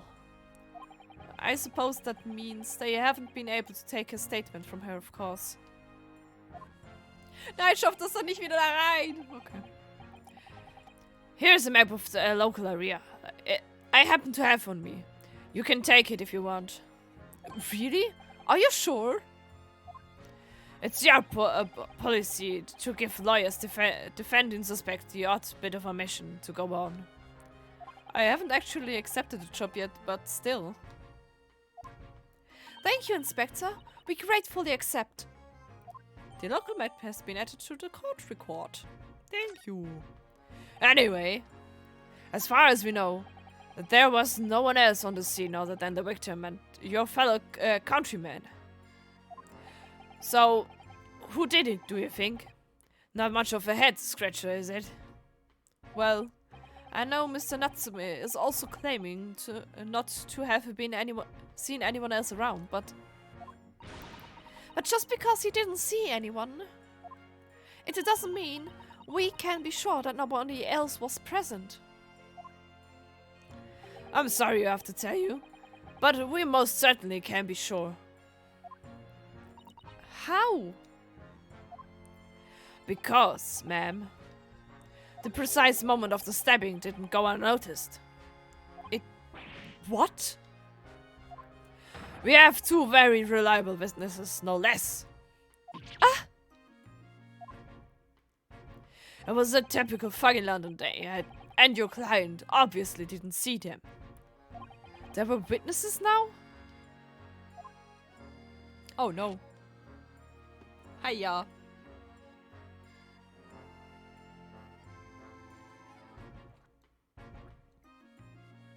Aye.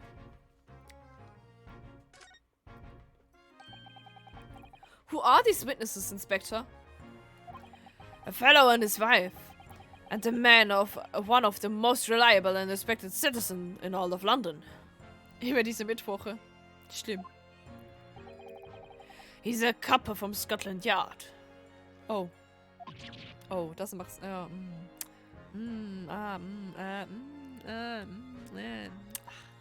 Ja, okay. Ah! A policeman? That might change things. And this policeman just happened to be there at the exact moment the woman was attacked? Nothing peculiar about that, ma'am. Part and parcel of being a bobby. Catching them bang in the act and all that. Do you think it might be possible for us to ask the policeman a few questions? Be my guest. You can ask him what you like. In court tomorrow. Ah, Manu. Oh. I've no doubt he'll be summoned as a witness. So that'll give you something to look forward to.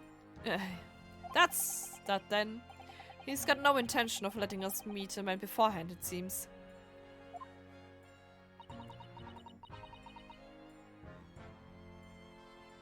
Sie sind nicht Beweis mit Badge! Oh no. A policeman witnessed the incident. As your judicial assistant, I must warn you that this could make your job very difficult indeed. Yes, as a non-judicial assistant, I could have warned me of that too. Wow! Oh yes, one more thing, Inspector. What? The person who led you to the suspect. I hear that was Mr. Sherlock Holmes. What are you bringing him up for? Was it something I said? The color has strained from his cheeks. Was hat mit ihm? Ich geh mal erst noch den da. That twitchy Japanese bloke goes on trial tomorrow. Are you going to defend him or not? Well,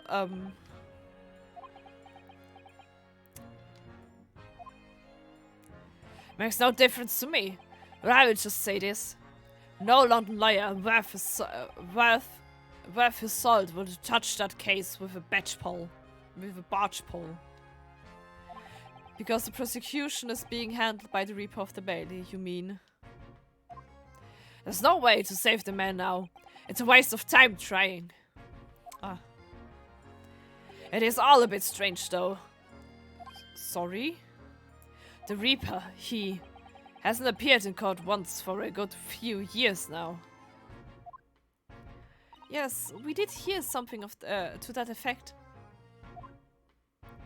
And the only people he usually bothers with are the real scum, the master criminals, the violent ones.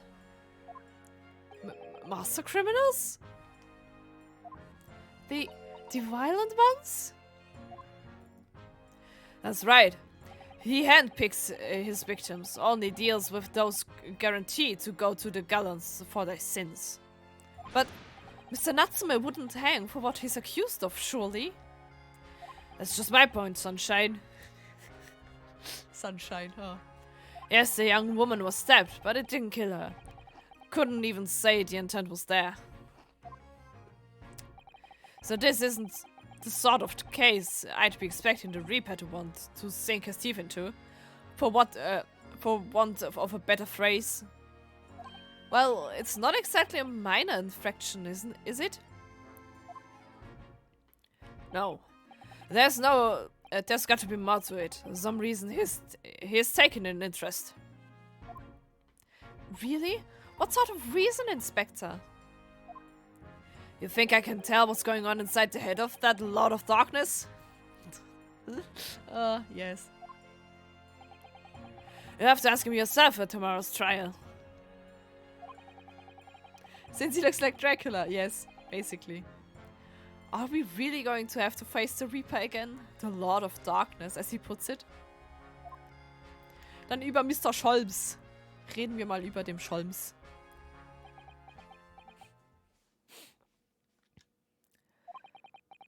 Who did you hear that name from? Oh, well, it was Mr. Natsume who mentioned it. He said that Mr. Scholms was with the police when they entered his lodgings. I'm sure it was the result of one of Mr. Scholms' inspirational great deductions. Fadel! Die Musik ist so gut. Ah! Darf ich auch einen Chip haben? Ich habe Hunger. Ich will gleich eine Pause machen und essen gehen. The man's an amateur, and I'm getting sick of and tired of him showing his mug everywhere. Oh? I don't know where he gets his information from, but he turns up at the scene of the crime. Wanders around spouting incomprehensible rubbish, and before you know it, he claims to have solved the case. Yes, he's quite astounding, isn't he? He is a great help to Scotland Yard, though, isn't he? Gabble gabble! Ah! Ever seen this before? Oh yes, that's Rand's magazine. The wonderful publication in which the adventure of Sherlock Holmes appears. Yes, well, that wonderful publication, as you put it, sees fit to include several of the Yard's detectives in its stories. And the so-called great detective makes a mockery of us all. If you ask anyone on the Yard, it's a misadventure to be included in any Sherlock Holmes tale at all. Okay. Well, I suppose there is an element of that. We work our socks off, every one of us, only to be frumped by the public thanks to that obnoxious detective. The man's as dangerous as to us at Scotland Yard as he is to all our criminals. No. That can't really be true, can it, Inspector? Clearly, the great detective and the police have a complex relationship. Ja gut. Well, I don't think we're going to get any more useful information out of the detective. Gut. Nice. Right? Mr. Naruhodo, can I make a suggestion? Oh, yes. What is it? Well, it seems to me that we must speak with him about this. By him, do you mean Mr. Scholms? Yes, Mr. Sherlock Holmes, exactly. Look at those shining eyes. You can't wait, can you? Well, Mr. Natsume did blame Mr. Scholms for all this, didn't he? Yes, he did. He really did. Which makes him an involved party in the case. Are you just going to ignore that? I hope not. I assure you, it's not simply my selfish desire to meet Mr. Sholmes again. The trouble is, we have no idea of the man's address even... It's Baker Street! Natürlich ist es Baker Street. Natürlich ist es Baker Street! Warum soll es auch irgendwas anderes... Okay. How do you know that? Warte, Moment, treffen wir dann Watson? Oh, ich möchte Watson treffen. Ja, yeah, Watson. It's in the stories, of course. 221 Baker Street. B Baker Street. The most famous address in the world. Oh, I see. Well, there's nothing to stop us from going, I suppose. We'd better try to find our way there before Sato-san gets any more excited and unpredictable. Hurrah! I summon a carriage! So we're to have a reunion already. With the great detective, Mr. Sherlock Sholmes. Yay! A new location has been added. Sholmes Suite. Nice. Ich mache aber mal kurz eine Viertelstunde Pause. Machen kurz bis 20 nach eine Pause. Meine Stimme braucht mal kurz Pause von vielen Reden. Vor allem von, ganz ehrlich, der Ding geht schon ein bisschen auf den Hals langsam, so, wenn ich so viel den Detective reden muss. Ich weiß übrigens nicht mehr, wie ich Sholmes geredet habe. But anyway. Hier ist nice Musik, machen wir hier Pause kurz. Bis gleich.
Hello.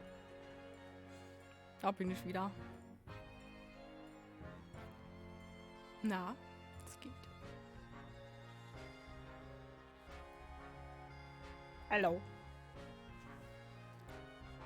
Kurz das Fenster ein bisschen aufmachen. Ist ja richtig warm hier drin. Komme ich wie die ganze Zeit an mein Headset dran oder warum? Nee. Ich habe jetzt den Rest vom Mittagessen aufgewärmt, weil mein Vater meinte, er müsse meine Portion wegessen. Und dann meinte meine Schwester dazu, ja, musst du halt zum Essen kommen. Weißt du, wow, diese Logik. Normalerweise ist das so unter der Woche. Mein Vater kommt immer zu spät. Der ist nicht da, wenn wir Abend essen. Und wir lassen ihm auch eine Portion über. Also, wo ist da die Logik?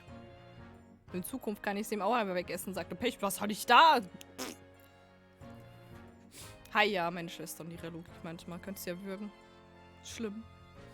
So, wir gehen jetzt aber zu. Gehen wir zu Scholz. Ich weiß übrigens nicht mehr, wie habe ich denn geredet gehabt? Ich habe keine Recollection. Oh, sogar mit Cutscene. Geil.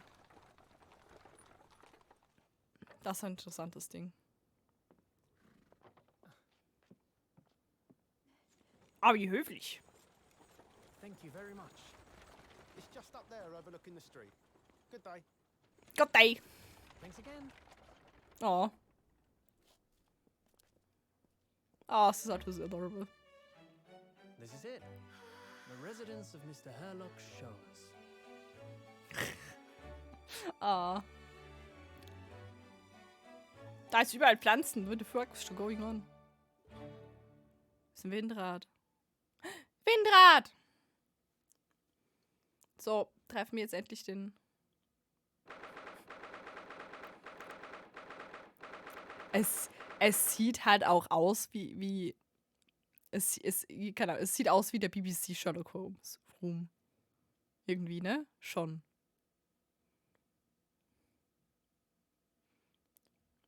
Sehr.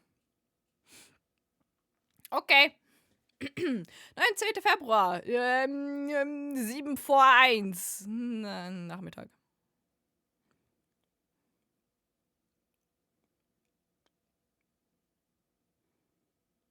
Hä? Ich bin verwirrt. Nee, doch, stimmt. Ist alles klar. Okay, mein Kopf war gerade verwirrt. Sholmes sweet. Sweet. Sweet. So, this is where the great detective makes his living. It feels surreal to be here somehow. Sehr chaotisch. Nee, ich war verwirrt. Da ist die Violine! Wollte schon voll fragen, so, wo ist eine Violine? Wo ist die Violine? In der Musik ist die Violine. Ah. Da spielt schon die Violine. Is it as described in the stories, Mr. Sato? Susato-san? Many famous cases have been solved here in this very room. Oh, I suppose there must have been, yes. I've never read the stories, so it's hard to get quite as excited about it as she seems to be. The detective cases, the villain relentlessly... Moment. Satz. The detective cases, the villain relentlessly as he appears into the fog, down and until London Street. Oh, the thrill of it, the romanticism. Can't you feel your heart thumping in your chest? Can't you, Mr. Naruhodo? Oh, I suppose I can, yes. So, if you don't mind.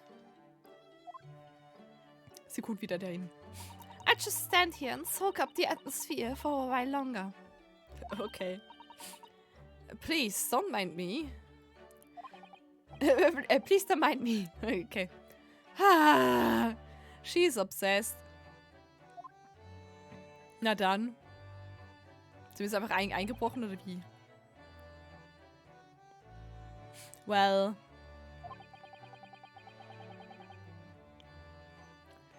It looks like our detective friend isn't home at present. Excuse me, is anybody home? Is that the lady?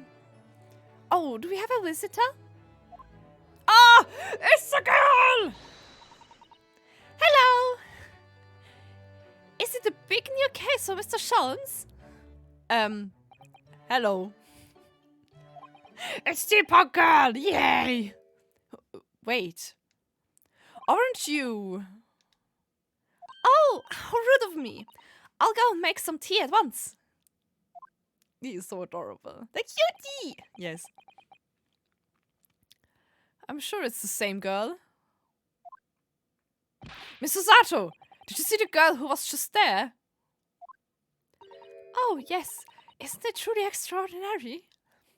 Sie hört nicht zu. To think that the king of Bohemia came to this very room to ask Mr. Sholmes to take on his case. The king of where are ya? King William Gottsreich Sigismund von Ormstein, of course. Oh Gott, kannst du nicht einen deutschen Titel reinschmeißen in Englisch? Ah! Sorry, I'm drawing a blank. Forget the adventures of Sherlock Holmes for a moment and look over there. The tea is brewed, and I have a freshly baked cake as well. Ah, it's you! I knew it. Sato-san recognizes her too. Die Musik.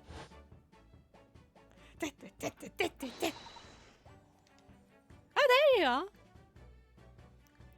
And taking that with you as well. I was looking forward to the trial run of my experimental smoke grenade launcher. Oh, good day to you. I'm, well, the inventor, I suppose, of that machine. I'm the inventor. A bold experimenter. I am the inventor, a bold experimenter. Join as my acolyte and I will be your mentor. Science will destroy you, it will build you anew. Was? Moment. Jetzt lassen wir das. Whoops. Eh? It's the girl who turned up at the end of Mr. McGilted's trial in the defendant's antechamber. I've never met a lawyer from the Far East before. Poor you, having to get straight to work when you've only just arrived in London.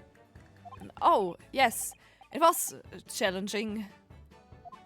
Well, try this tea. It's my special blend, you know. Oh, thank you. Is tea supposed to look that color? Oh my, what a fragrant yet mellow flavor. Hooray, it's a winner! I tried blending different leaves designed to alleviate fatigue, you see. You must be exhausted after your long voyage here, and you have another ticklish trial tomorrow. Oh, and you're to defend a Japanese man. I do wish you lots of luck. Did Mr. Sholmes tell you about us by any chance? Oh, you know Hurley, don't you? Hurley? Mr. Sholmes to you, surely. Mr. Sholmes was a fellow passenger on the boats that brought us to Great Britain, you see. Was he really? Well, I had no idea. I'm afraid Hurley's out on an errand again today, even though he's just returned from overseas. Wait a minute. We met this girl for the first time ever yesterday after the trial, and only briefly at that.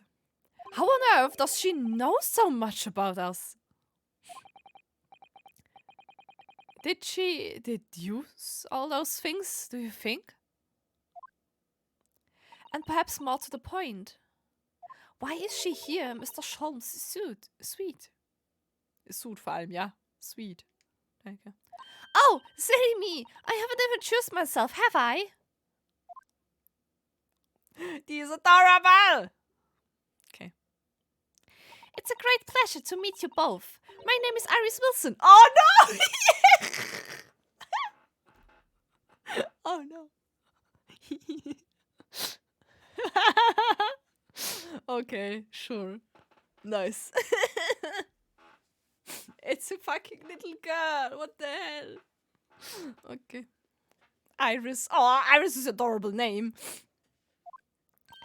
I live here together with Haldy. Ah, Iris, is it? What a lovely name. What? What's the matter? No, wait, this can't be.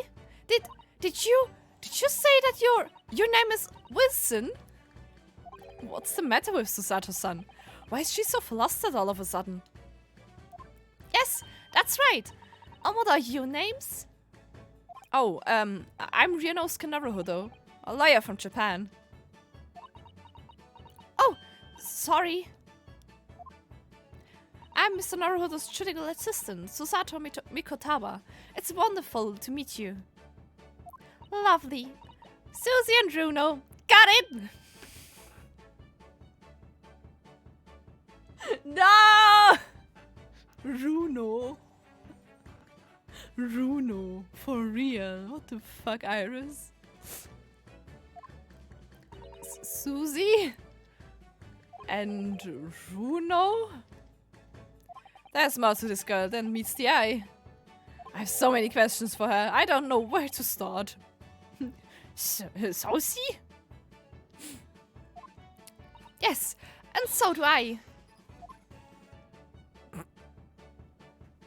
Die Musik ist super.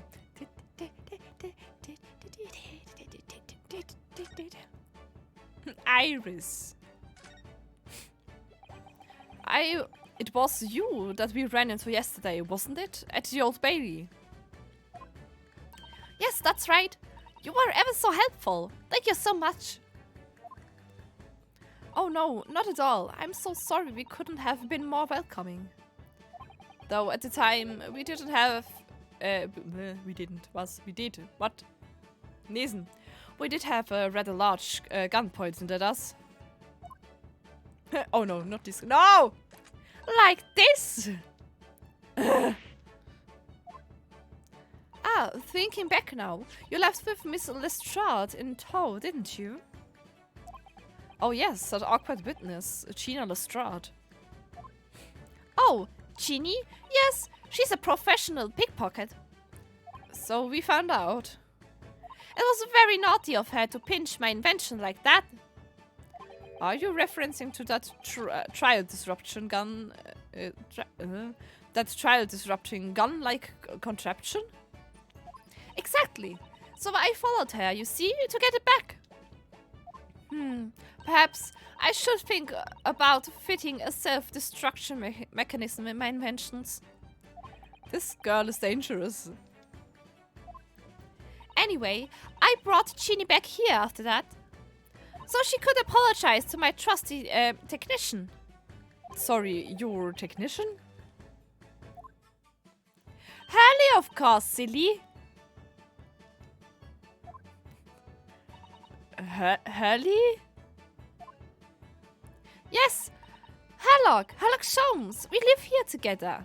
I had no idea the great detective had such an interesting young daughter. A daughter? Not likely. What? I wouldn't call him Hurley if he was my father, would I? Yeah, okay. Well then, what is your relationship with Mr. Sholmes? Well, I expected you found out that lodgings of any kind in London are very expensive. So the solution to share the cost with a partner, a roommate. Your roommates? Oh my god, they were roommates.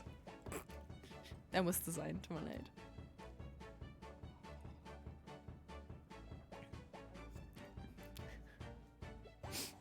And they were roommates! Okay. Ich weiß nicht, wie alt Iris ist. I hope you don't mind me asking, Iris, but how old are you? Ah, da haben wir. 10 at last this year. 10! Holy shit. Well, what of your mother and father? Oh no, they're not around. Oh, I see. I wonder what the story is there. Oh, what? Oh, ich habe das ja gar nicht angeguckt. Oh. X. Meerschaum Street. Meerschaum. How would you call it in English? Meerschaum. Calabash. Okay.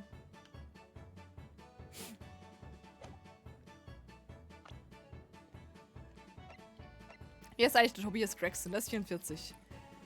Der Suseki ist, der Natsume ist 33. Ich mag ihn. What? The detective inspector in charge of Scotland Yard's investigation of the case. He's stern and single-minded in his approach and a great lover of fish and chips. The scholar sent to Britain by the Japanese government to further his study of English.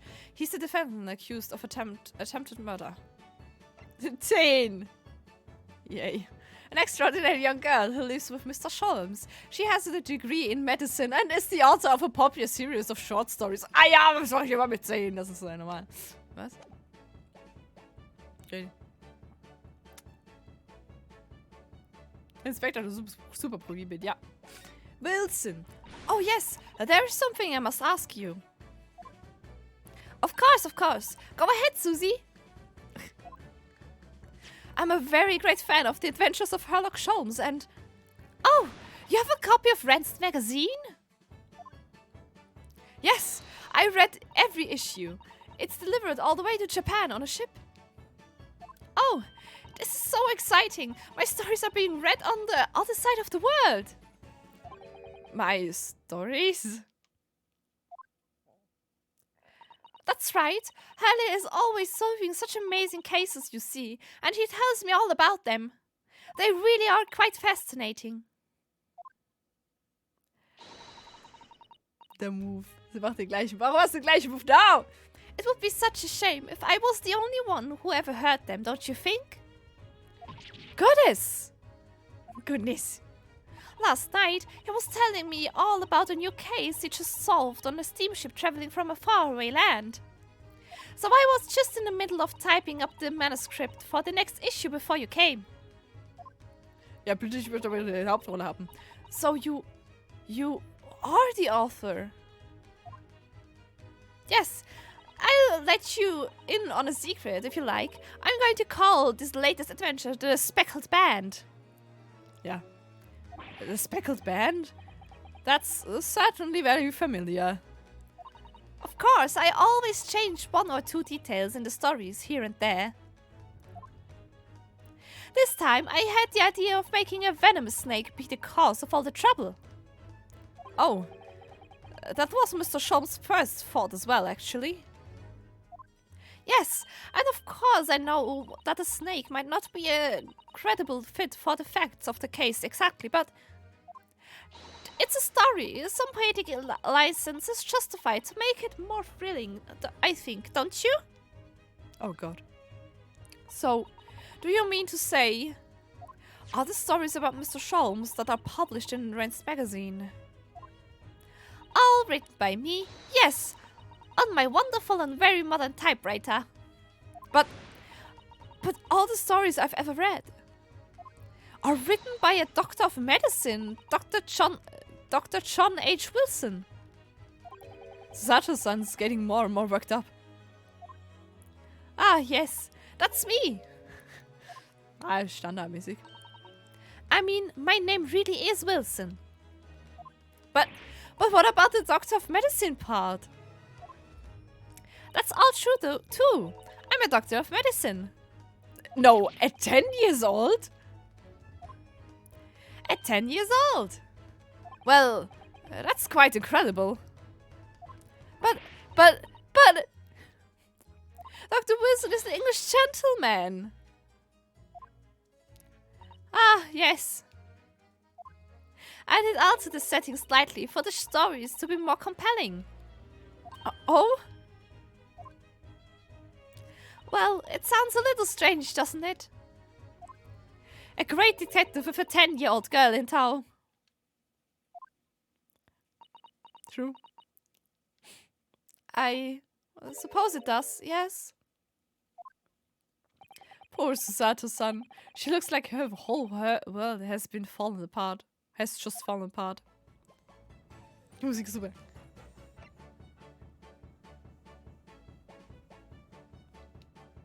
Okay. About before.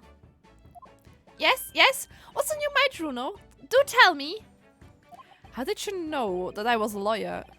And we'd just arrived in London, I mean. Vibing, yeah. Yes, oh, and what we have, that we have a difficult trial tomorrow. How did you know of that? Oh, that's what you mean. Please, tell us how you did it. Explain every detail. Ich habe eine Wanze geplatziert. Ha. Of course, I'd be delighted, although there's really no mystery. Now, let's begin. Uh-huh. Iris Wilson is proud to present her logic and reasoning spectacular. Oh no. Ah! First of all, I knew already that you were a lawyer, Runo.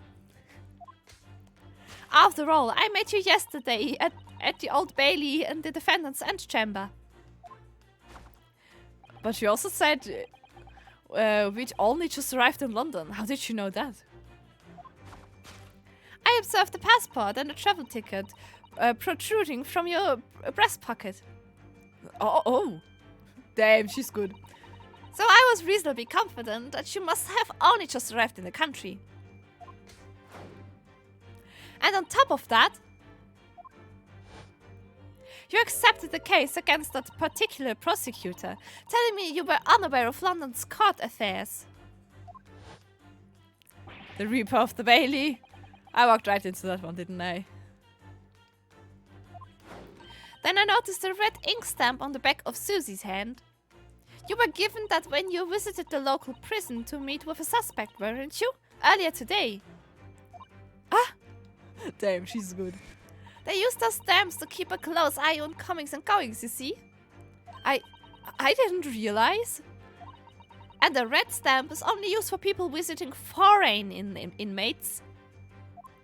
So, that told me that even though you had only yesterday concluded the trial of Magnus McGilded, the two of you had already had cause to visit a foreign inmate at the local prison. However, neither of you was wearing a particularly sad expression on your face, so I concluded that the prisoner was unlikely to be a friend or a relative. That led me to believe that you must have accepted a new case. I see. But how could you have known that the trial is tomorrow? Well, having barely been home a few hours yesterday, Hurley solved yet another case. It obviously amused him. He told me that he'd caught a Japanese man who was bawling and trembling. A Japanese man? Well, clearly there must have been... Mr. Natsume. Now, Runa has that fancy Japanese sword. And I think your outfit is called a kimono. Isn't it, Susie? Well, anyway, it was clear to me that you both come from Japan yourselves. So I put two and two together and decided you must be defending the Japanese man Hurley caught. And there was only one conclusion those facts could lead me to. Damn. You both came here to ask Hurley about the case. Damn, she's good. She's smart. Smart girl. There's a note on the mantelpiece that says the band's trial will be tomorrow. Hurley is always stabbing his notes with a knife, you know. He's silly. Ha, silly man! Okay. And that's all there was to it, really. Thank you for listening. I'm Iris Wilson, and that was one of my great reductions. Nice one. She's good. Well, was it a winner? Were my deductions correct? They were spot on. That was amazing, Iris. Truly a great deduction. She's wife head, yeah. You even managed a certain something of Mr. Sholm's delivery. Oh well, I was just copying Harley's style for that. Good. 7 head. This is really very good news. You could tell us all about the case involving the Japanese man. You will, won't you, Iris? Please. Yay. Yes, even greater than 6 head, yeah. So, yesterday, Mr. Sholmes apprehended a Japanese man, you were saying? Yes! Harley had just arrived back in London after his sea voyage. But the police were waiting for him at the railway station to take him directly to the crime scene. Ah. The great detective is a popular man, it seems. Apparently, a woman was stabbed on a quiet street somewhere in town. There were witnesses who had seen a short, shifty-looking, stooped man running away from the scene. A short, shifty-looking, stooped man. Mr. Natsume, beyond any doubt. Soseki-san said that he didn't see anybody else on the street at all. But it seems there were witnesses after all. Harley used his great detective powers to determine the man's address. It was a lodging room very nearby. He went directly there with the police, and what did they find? A short, shifty-looking stooped man shivering in fear. Mr. Sholmes' great deduction certainly hit the mark that time. Of course it did. He's a great detective. Still, that means the incident occurred only 2 days ago. Surely tomorrow is too soon for the trial, isn't it? Definitely. We have no time to investigate properly. Harley says that London is rife with crime. Oh. Scotland Yard is doing its best, but they can't stay on top of it, apparently. Oh dear, I hadn't realized the situation was so dire. That's why they can't afford to spend too much time investigating cases and trying the criminals in court. Staff and money are both short. Crimes are usually pinned on the first suspicious person. Oh. That's terrible. I suppose it's the harsh reality of the workings of the world's greatest justice system. I suppose it is. But in that case, I don't hold out much hope for Soseki-san. That's not good. Thank you for answering so many of our questions, Iris. This has been very informative. Oh, you're most welcome. I have had so much fun. Do you happen to know where Mr. Sholmes is at the moment? As you guessed, we'd like to ask him some questions about the case as well. Oh, well, I expect Harley is still investigating the scene. Of the case involving Mr. Natsume, you mean? Yes, Mr. Natsume. Harley said he was going to the man's lodgings. If you leave now, you'll probably catch him there. Iris, do you know where those lodgings are? Well, I imagine the police are still investigating the scene of the crime themselves, aren't they? Did you happen to come across a detective by the name of Gregson when you were there? Yes, we know Inspector Gregson.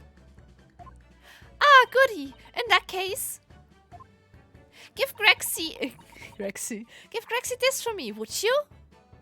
If you do that, I'm sure he'll tell you what you want to know. What is this?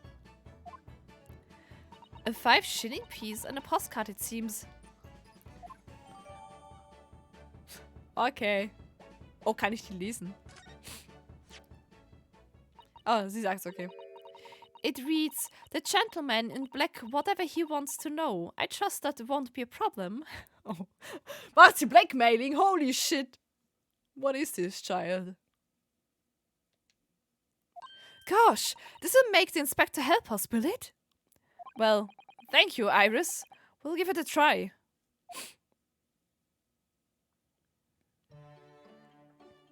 Good luck then. I'm going to return to writing my manuscript, The Speckled Band. And I'll be making more special blends of tea, so come back again soon. We'd be delighted. Thank you so much, Iris. She's adorable. Well, Mr. Naruhodo, it's back to the scene of the crime. Nice. So, somewhat dubious that they would exert any influence over the men of Scotland Yard at all. We headed back to the scene with Iris' curious note and one of the world's heaviest silver coins in hand. Oh, sind schon wieder an einem Punkt. Ah, nee, da muss ich aber... Ah, da muss ich ja mittendrin aufhören nachher. I don't like that.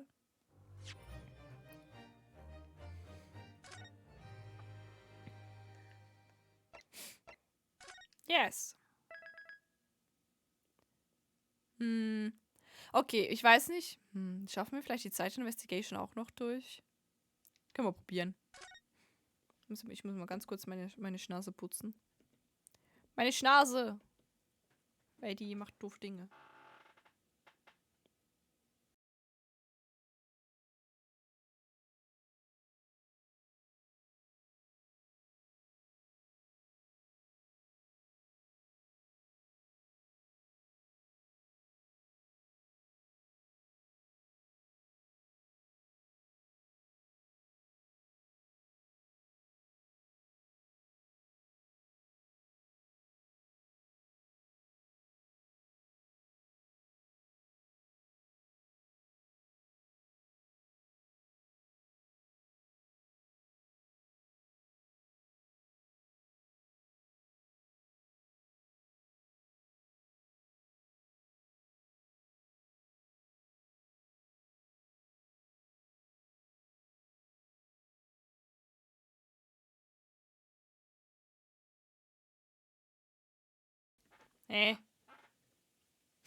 Bisschen besser.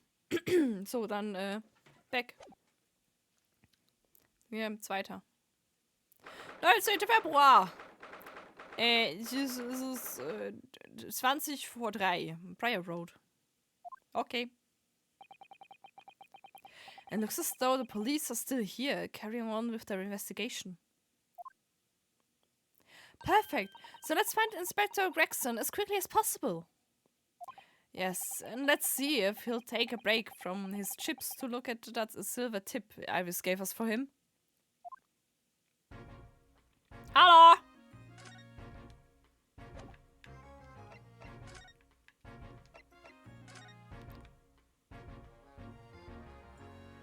So eine herzige Karte, die ist süß. Alter, die Bestechung von der, ne? Inspector Gregson, do you have a moment? Sorry to say I don't. I'm a very busy man. Much too busy to talk to a pair of foreign gadabouts. That's for sure. We have these for you. A present from Miss Iris Wilson. What? For me? For her ladyship? What the fuck is going on? Her ladyship? What? Give that here at once! Come on, hand it over! That's for me! What the fuck is going on? Ah! Don't wait for me to give it to you, will you? What? What? What? What? What was that coin exactly? It's a silver coin, a crown, obviously, but it's a lot more than that. It's, well, it's an appearance fee. That's what it is. What? An appearance fee? Oh, I see. You mean... That's right. For the adventures of Herlock Sholmes. Also. Her ladyship always offers me a little financial reward for featuring me every time. Also. Oh. I see.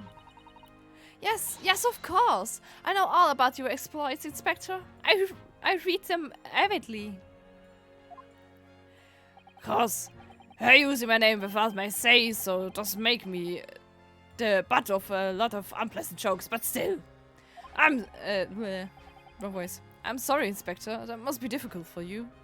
Never you mind that. So, what do you want to know then, eh? Sorry? Tell the gentleman in black whatever he wants to know. I trust that won't be a problem, it says. Well, obviously it's not a problem. Go on, fire away. What do you want to know? Well, if you wouldn't mind, Inspector, we'd very much like to know the address of Mr. Natsume's lodgings. Ah, the little knife-wielding, mustached Japanese fellow. He lives in a right old hovel. It's just over there. Look. This is in a brick building. Natürlich ist es ein brick building. On the first floor of this house, on the corner where that wreck of a bicycle propped up. That is nearby indeed. If I remember rightly, the landlord is a Mr. John Garrideb. Right, well, if you see her again, you make sure you give her ladyship my regards. You hear? I mean it. You tell her that Gregson sends his very best wishes. Oh, okay. Don't worry, Inspector. We will.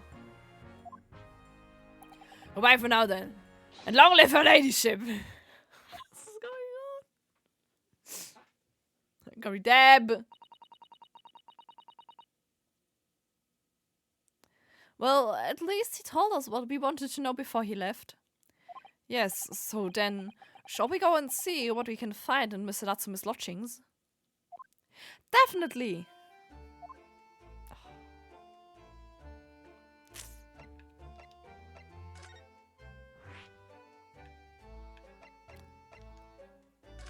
Let's go!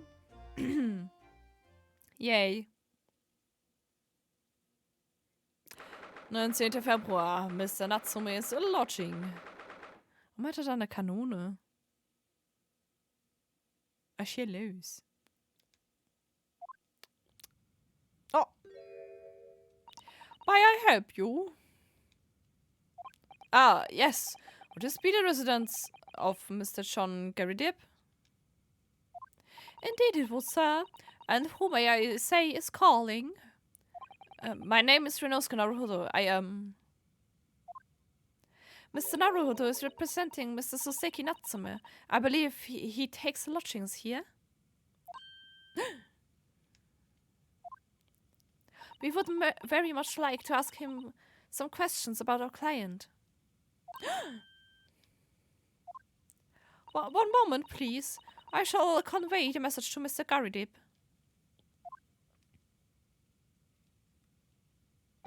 Warum ist da so viel Schwarz unter dem Vordings da?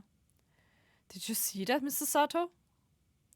That was a real-life English maid! Also. I know. As I understand it, anyone of standing in English society employs a number of household staff.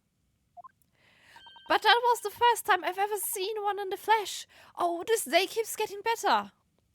I certainly feel like we're really arrived now, doesn't it? We need only to meet the butler, and the experience will be complete. Well, I'm not sure if I'd go that far, but I understand the sentiment. Thank you for waiting. Mr. Garrideb will see you now. This way.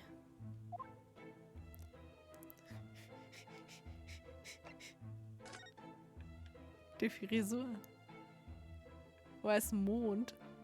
Und dann wieder Frisur. Boah, das ist ein Profil. Junge, das ist ein Profil, ey. What the fuck? Das war der Butler. Okay. Hello. A good day to you, John Garrideb, at your service. Pleased to meet you, sir. This is Renosuke Naruhodo. He's a defense lawyer. So excuse me not getting up. Took a shot to the knee a few years back in the Battle of Mayband, don't you know? I ein Pfeil ins Knie bekommen. Okay. And a medal from my pains, but I had to withdraw from service. Handed over the reins to the up-and-comings. So, he's a retired soldier. It's a hell of a job. Getting up and downstairs now, I can tell you. I don't get out much, as you can imagine. Yes, it's quite a climb up here to the second floor, isn't it? I was panting on the top of the stairs. So, you really must take more exercise, Mr. Naruhodo? Do you think so? Well, Mr. Garrideb, no doubt you were very courageous to earn yourself a medal. Oh, it was nothing. The medal's just a folderol, really. Wouldn't like to offend the general, though, so I grudgingly displayed it on the wall. Why don't you fetch it down, Joan? Joan?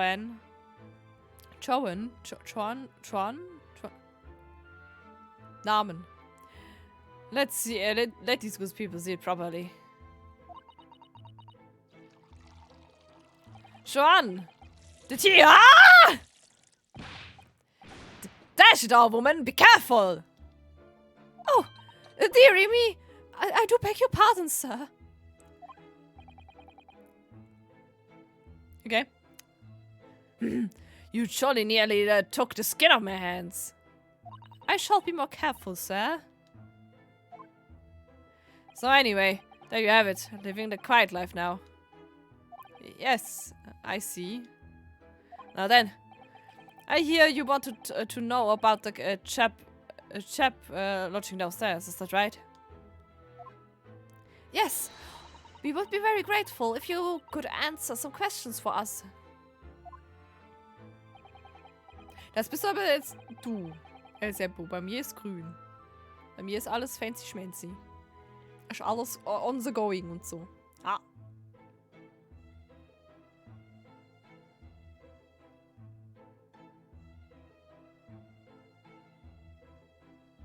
Genieße Musik? Okay. Only to please, naturally. Especially if it helps to keep the place here in Blighty. Warum druckst du dein... Okay. A fortunate alliance with the Empire of Japan recently. As I'm sure you're aware. So this case is very much in the public eye, as it were. Oh, is it? Even had some famous detective poking around, you know. In this old house. Would you believe? Yes, Mr. Herlock Sholmes. Would have been. Didn't catch the chap's name. Not really my cup of tea. All that detective business. Oh, but you have a copy of Rand's magazine here, so... No, Anyway, the chap's investigating the fore in his room as we speak. So he's in Soseki-san's room. And the body nuisance is what it is. The whole neighborhood's switching its curtains now. I don't like all that fuss. It's truly unsettling. Okay. About Mr. Natsume and Mr. Garrideb. Please, do tell us. Ah yes, the Japanese chap. Only been lodging here for a week. Oh? Oh, just 1 week? So you moved in very recently then? I have 2 lodgers most of the time. One on the ground floor and one just below us. The first floor room became available last week. Ah! Dash it, Joanne! To be careful! Alter. Die ist 100 pro involved. Unterbricht ihn immer, wenn irgendwas zu viel sagt. Oh my goodness! I'm terribly sorry, sir. If you want to know my opinion, I thought he was a shady sort from the moment I set eyes on him. Oh? Why? He seemed to have a most nervous disposition, always shaking and looking over his shoulder. The man had shady written all across his sweaty-soaked brow, if you ask me. I said to myself, Joan, that man is trouble. Sooner or later, he's going to do something untoward. And I'm rarely wrong about anything. We won't be calling this maid as a witness, that's for sure. Aber als Killer vielleicht. Huh? Was there anything else that struck you as suspicious about the man at all? Yes. Oh, yes, indeed there was. And she's dying to tell us.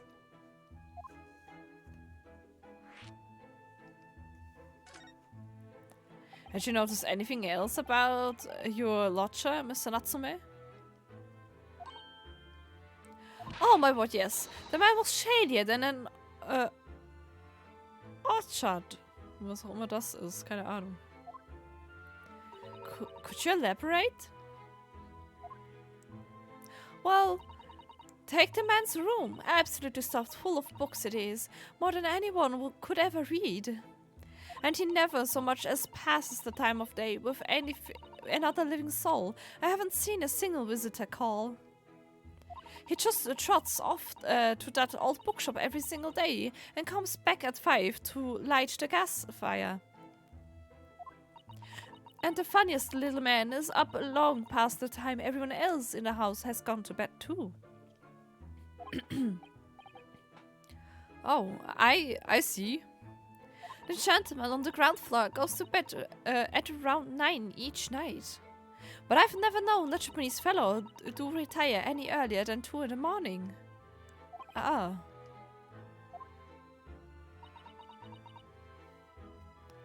Could you clarify something, I wonder?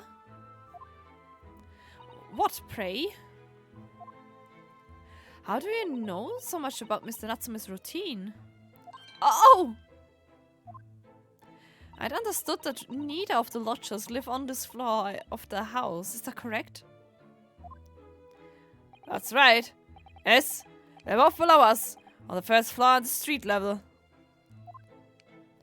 Then, how is it that you know so much about the lives of your lodgers? The precise times that they come back in the evening, for example. Even the times they go to bed. Ja, möchte ich wissen. Ah! Go grief, Joan! Be more careful, woman! Oh my goodness, sir. I'm terribly sorry, sir. Something doesn't add up here. Ach, wirklich? Krass. Muss ich mal anders hinsetzen. Die Decke ist nämlich gerade verrutscht und es ist ein bisschen unangenehm. Ah! Hallo. So. Ei. Meine Stimme. Sterbi.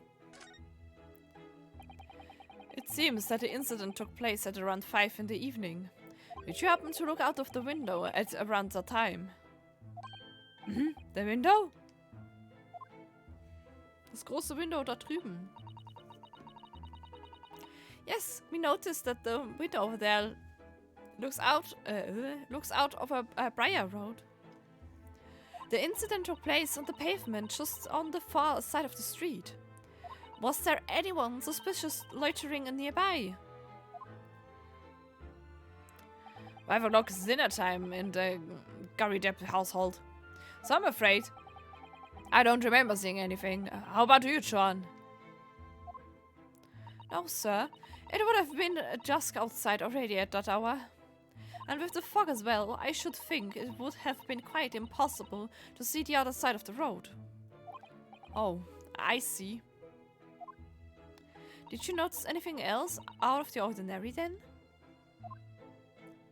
Such as? Anything at all, even if it seems unrelated. Well, yes. Was there something then? It's nothing particularly significant, but around that sort of time in here. Ah! For the love of God, Joan, watch what you're doing! Oh, dearie me, what have I done? I'm awfully sorry, sir.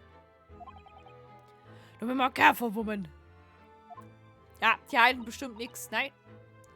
Of course, sir. If I may, Mr. Narrow Hollow. Oh, yes? I have an exceedingly good memory. As far as I remember, nothing of any significance took place here at the tower. Nothing at all. Oh, really? Mr. Gardeep? The way you were talking before, it sounded rather like there might have been.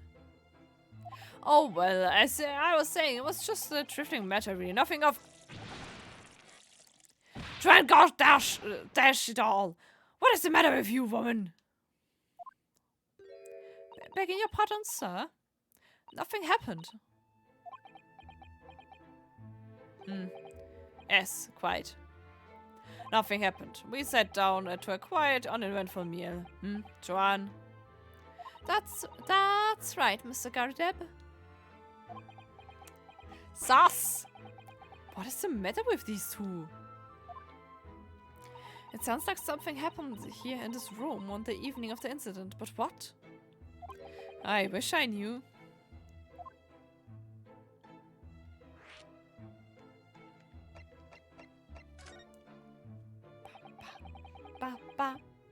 Could you tell us which floor Mr. Natsume's room is on? Certainly, just below us on the first floor. And Mr. Sholmes is investigating there, even as we speak? Yes, told me Nuts his name has asked him to look into the matter, so I gave him the key.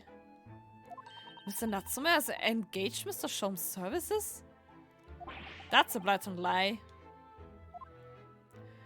Would it be alright if we also had a look around? In Mr. Natsume's room, I mean? Don't see why not. It's just down one flight of stairs. Who knows if we'll find anything that could help us with the case. But we have to try.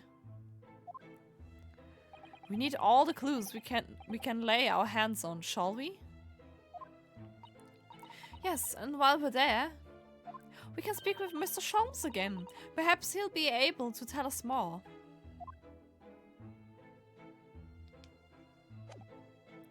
So, was mein Punkt ist. Was zur Hölle ist da passiert? Was zur Hölle ist da passiert? What the fuck? Look at that enormous screen. It must have been put there deliberately, surely. Yes, it certainly seems like someone's trying to hide something from view. What could be behind it, I wonder? I'm going to have a very quick look. Just a peck. Ahem. No. Maybe let's not, Mr. Sato. I think the maid is going to head us off with a cup of tea. Ahem. Ist schon sass, was da ist. Very sass.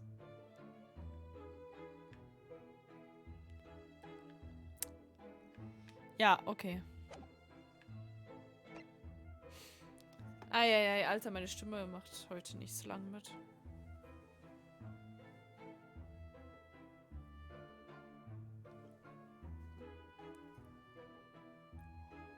Für mich sieht es aus, als ob da irgendwas gebrannt hätte oder so. Maybe.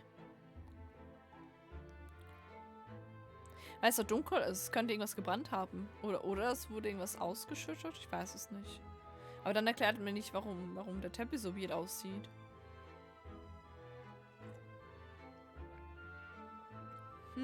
What happened here?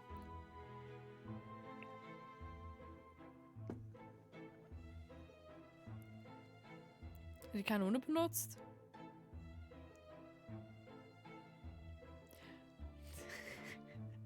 Sie haben mit der Kanone aus dem Fenster das Messer geschossen. Genau, so sieht's aus. Bestimmt.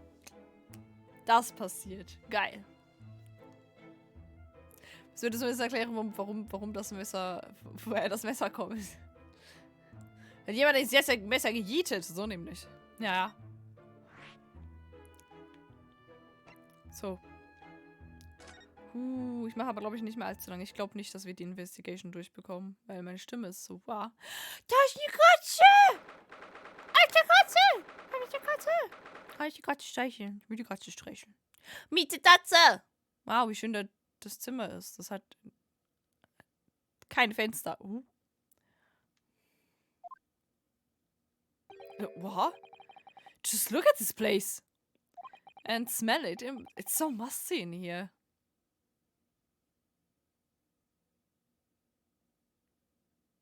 Hä? Was? Wie?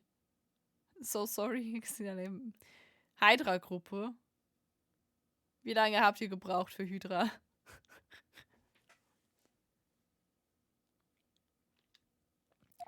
I suppose it's the mountains of old books that are responsible for that. Ah, Heidelin.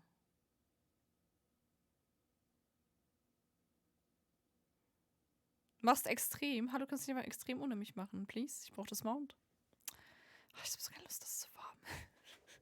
Ich will nicht mehr. Ich hab keinen Bock. Ich habe heute auch mal geguckt, wegen Herzsatz, ne? 21%. Oh, das ist brutal. 21% ist brutal. Das ist far from done, I guess. Das hab ich gelesen. Help. Aber Help for Clear 21%. Das ist nicht. It's not how it works. What the fuck? I don't think I've ever seen so many books in all my life. No, me neither. It's so dark in here too.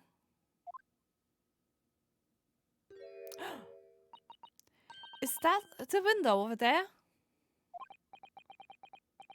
Well, it was the window, I think, yes, once upon a time. But for some reason it's been closed up with bricks and mortar. Ja, schöne Aussicht. So, this is where Mr. Natsume lives. By the way, I haven't spotted Mr. Sholmes anywhere, have you? No, that's true. But according to what Mr. Garrideb told us, the great detective should be around here somewhere investigating. I want to look at the cat. Damn. Ist das Honig? Die Cat.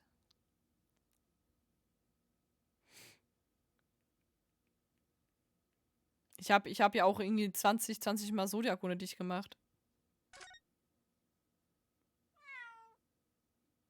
Hat es was gebracht? Nein, hat's nicht. No, cat! Oh my, what an adorable little cat. Perhaps he's looking after all the books while his master is away. I don't know about that. He disappeared into that pile of books as quick as a flash.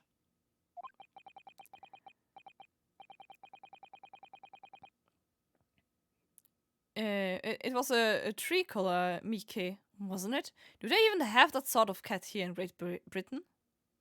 Wie viele Totems hast du denn jetzt von Heidelin? Perhaps Mr. Natsume brought a little creature with him from Japan. That's made me feel homesick now. Already? We've only been in the country for 2 days. Ein Totem. Wie viele hast du für Waffen ausgegeben?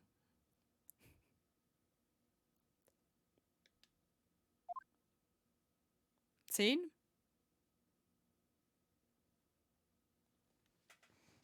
Das kann ich doch als gucken gehen. Das kann ich doch Twitch gucken gehen. Huch. Ey. Stimme nicht sterben, bitte. Holy fuck. My voice doesn't like it anymore. Das Schlimme ist halt nicht mal, dass ich... Sie hat mir gesagt, ja, ich mach Stream aus, weil meine Stimme nicht mehr will. Was mache ich nach dem Stream? Genau, reden, weil das kann ich gut. 20, okay. Ich glaube, ich habe 2 Waffen. Ich habe mindestens eine Waffe gekauft. Mindestens. Habe ich 2 Waffen gekauft? Ich habe die Black Mage Waffe gekauft.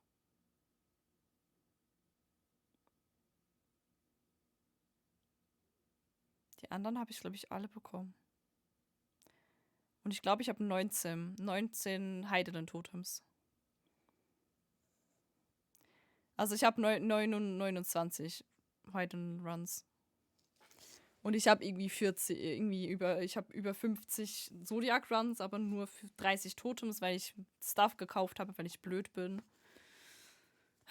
Ah, es frustriert mich. Eieiei. Ich habe ihr heute auch nur schlimme Stimmen gemacht. Kann das sein? Hm.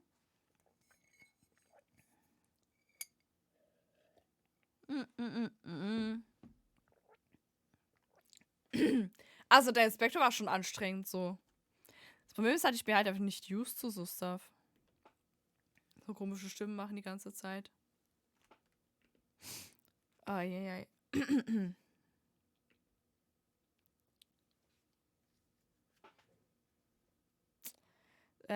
So, wo könnte denn Mr. Scholms sein? Hä?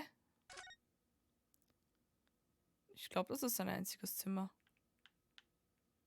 Was haben wir denn da? Huch, nein, ich wollte nicht back. Ups. Warte. Er hat gerade gespeichert, dass ich weggegangen bin. Aha, und weil die Katze jetzt weggelaufen ist. The desk seems to be wedged into a crevice between the mountains of books on either side. I suppose Mr. Natsume would sit there and read while stroking his cat. But surrounded on all sides by these towering old tombs, surely he dreamt of books every night as well. Yes, he must have done, mustn't he? Oh, what's this? What's this? What's this? It's a receipt from a second-hand bookshop. Your books. Okay. Oh, yes. Mr. Natsume's name is on it, look. And the date of the purchase. Ah, 2 days ago at 4:45 p.m. That's the day of the incident. That's just a short while before he was embroiled in the terrible attack. He must have been on his way back from busying some old books. The second-hand book receipt has been entered into the court record. Okay. Da ist der Scholms aufgetaucht. Blub! Das spawnte einfach rein. Ich glaube, eigentlich wäre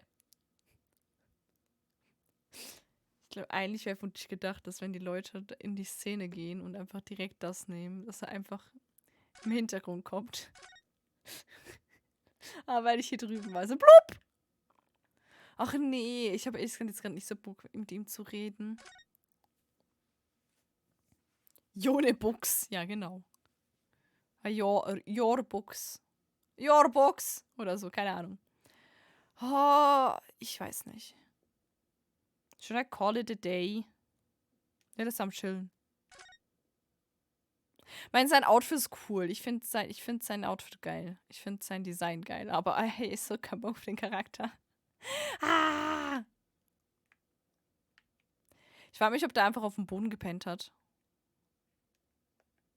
Hat er irgendwo eine Schlafmatte? Da hinten ist irgendwie Wasser oder so?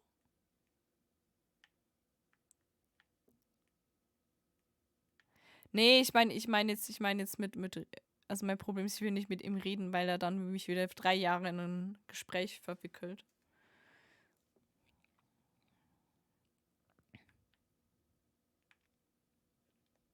Weil ich halt genau weiß, wenn ich ihn anspreche, dann kommt ein Monolog von ihm.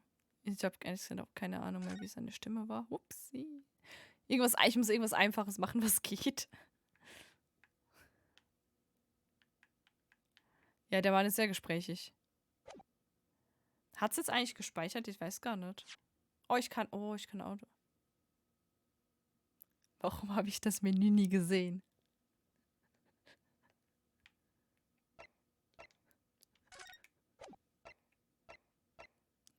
Warum habe ich das nie gesehen? Was ist hier los?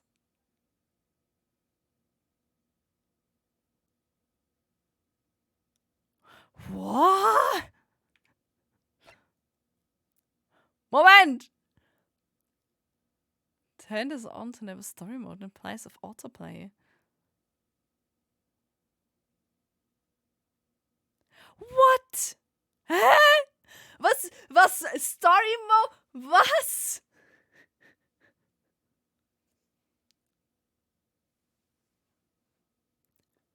Was?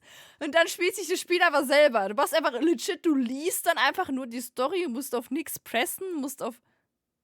Oder wie? The answers to questions, presentations of evidence, etc. are all handled on your behalf. Was?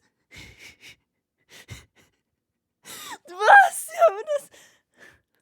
Also... Ich meine... Okay, aber... Where is the game? So, hast du Bock auf das Game, aber keinen Bock, das Game zu spielen? Bitteschön. Just watch it. What the fuck? The fuck? Also, eigentlich schon irgendwie cool, aber what the fuck? Kann ich das bitte in den alten Ace Attorneys haben, dass ich die Fälle, auf die ich keinen Bock habe, einfach überspringen kann? Bitte, danke. Aber ich kann aber speichern, das ist schön. Ich kann da mittendrin speichern, das ist gut.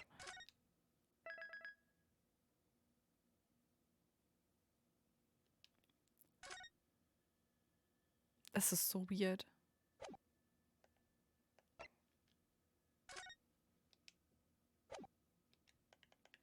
Back to Title. Ja. Speichern nochmal, ist okay. Speichern. Ich brauche immer noch Scheiße. Ich weiß nicht, wie ich meinen Save-Mode machen soll. Ich habe keine Idee. Manu. Naja. Das ist irgendwer Interessantes on. Cori wäre noch on. Ich verschiebe euch mal zu Cori rüber, ne? Cori ist noch on. Und dann bedanke ich mich fürs Zugucken und wir machen morgen dann Metroid. Schmetroids.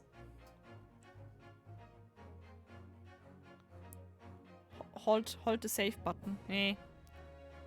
Anyway, bye. Schönen Abend. Goodbye, wenn das da will. Huch.